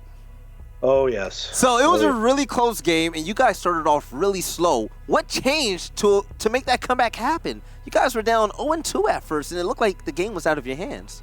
It was 0-3, actually. 0-3. And we came back. We took a deep breath. We realized that what they were going to do each round, they're just going to peek us, and we just said, hey, man, we're the better players. We're the better gunners. We're just going to win our ones, and we're gonna get this dub. All That's right. what happened. I love hearing that. So my personal favorite on your team was JC. He had phenomenal plays, and especially as a roamer on Mozzie. Roam presence was amazing on your side. If you had to get a shout out to any of your players out there, who would it be and why? I would say JC's the backbone, but Pixelated is the heart, man. Pixelated, Yeah. he talks so much smack, but he plays so well, and he does a great job of what he does. We're all proud of him. He's a great guy that we just picked up probably about 3 weeks ago, Yeah. and Really? we're happy to have him on the team. Yeah. All right. And speaking of Pixelated, have you ever seen a smoke as aggressive as him? That was crazy. That's the whole point, Belly. That's the whole point. You're going to come at that, you're going to come in sight, you're going to get slapped. That's how it's going to happen. There it goes. So, you know what? Stokes predicted you guys were going to win. I low-key voted for you guys, too. But to the fans, to the chat, to the viewers, whatever you have to say, go ahead and say your final words of the night. I want to say thank you to everybody who was watching. Thank you for people who were watching the Discord. We know we had a couple people. Please follow us at Azara GG on Twitter. Follow me for some scrim blocks. We need scrims, please and thank you. And have a great day. You guys heard See you the guys next man. week. Scrim that team. Good luck, and hopefully you guys make it to land, man. Go keep killing it out there, all right? We will. We'll see you in Vegas. All right, K-Wolf. Let's see you in Vegas. The So, balls on that man. yeah, The balls on that man. I Yeah. respect the hell out of that. I love We'll that see you in Vegas, K-Wolf. see you in All right. Vegas. Speaking of Vegas, though, we got some stuff to talk about real quick, Valley, before we do our due diligence of, going into the night and all that stuff. Guys, it's the finals. It's been announced. It's in Vegas. It's at the Rio Hotel back in the Penn and Teller Theater. And let me tell you, this event means a lot to me. It's where I casted for the first time last year, as well as Valley. It was his Yes. very first Rainbow Six Siege event. This means a lot to both of us personally. Make sure you guys get there. Use that discount code R6USN on checkout as well when you buy your tickets and stuff like that. It'll give you a discount on your hotel rooms. So make sure you use that. 25% off is a lot off of your hotel rooms. There's a link for you guys, but make sure you guys are there. The Thundersticks will be clapping, and some kills will be clapping as well. So I'm very excited to go back to Vegas. It's a very, very good time. And hopefully Azara continues to start clapping so they can make it to land as well. But this event is pretty Maybe they'll be clapping in Vegas. How hopefully. many times are we going to say? This event is pretty emotional to me. Yeah,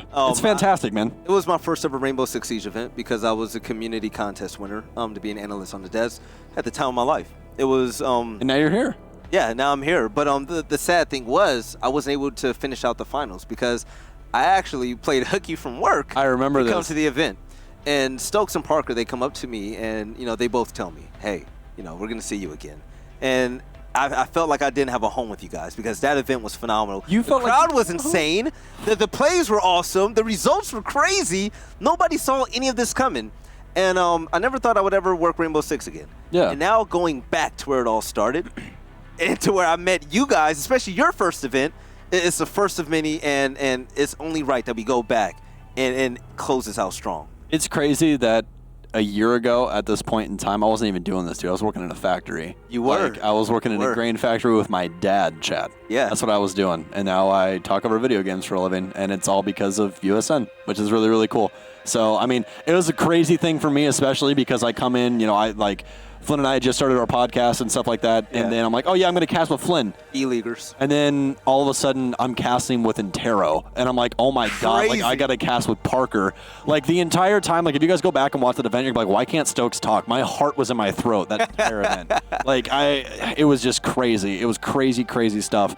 But I'm happy that this is my life now, and that I get to add my voice to Siege. It's my favorite game, dude. I love this game. But the whole goal of why I started this whole discussion is that, hey, if you guys have never gone to LAN yet, create those type of Absolutely. Oh my create god. those type of memories and go. Yeah, okay? USN, look, here's to any major and any of the minors that hit the States are incredible. Oh my god, they're so much fun. The fans are wild. Yeah, USN is insane. They're hype. The Raleigh major, insane. Six Invitational last year was insane. Like if you guys can get tickets to a Raleigh event, to a major event, or to Vegas or anything like that, whatever's cheaper for you guys, go.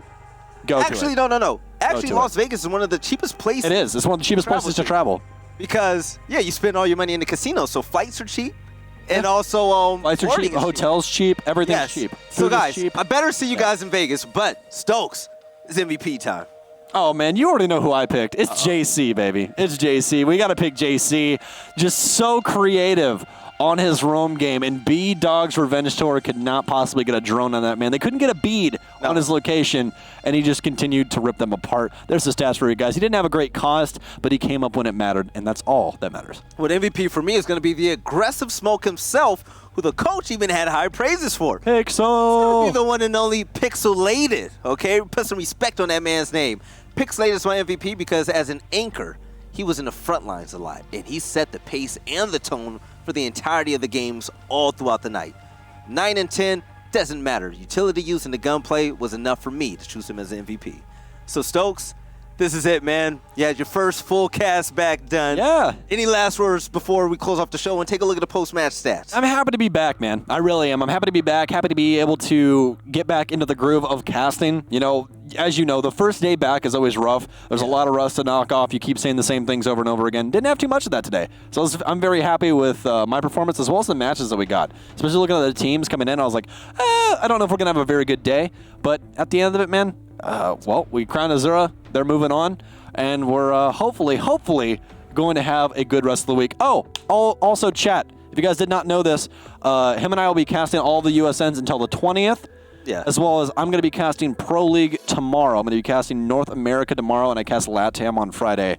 So with other people, I don't know. Show USN love to Stokes. USN love it. I got a lot of casting to do this week, chat. So if you want to follow me on that journey, I'd really appreciate it. We actually have one of the best chats in the world. So give Stokes your support, okay? He's gonna go ahead and bless him with his greatness because they need it. I'm losing my Pro League. Don't spoil him too much over there. Make sure you come back. Oh, I will. I gotta lose my Pro League virginity real quick. All right, it's fine. Gotta get it gone. Ladies and gentlemen, today has been awesome. Another great day for the U.S. Nationals qualifiers. But Stokes and I, we're gonna catch you this Thursday. Remember, submit the clips for Venmo. We'll see you guys this Thursday, okay? Take it easy.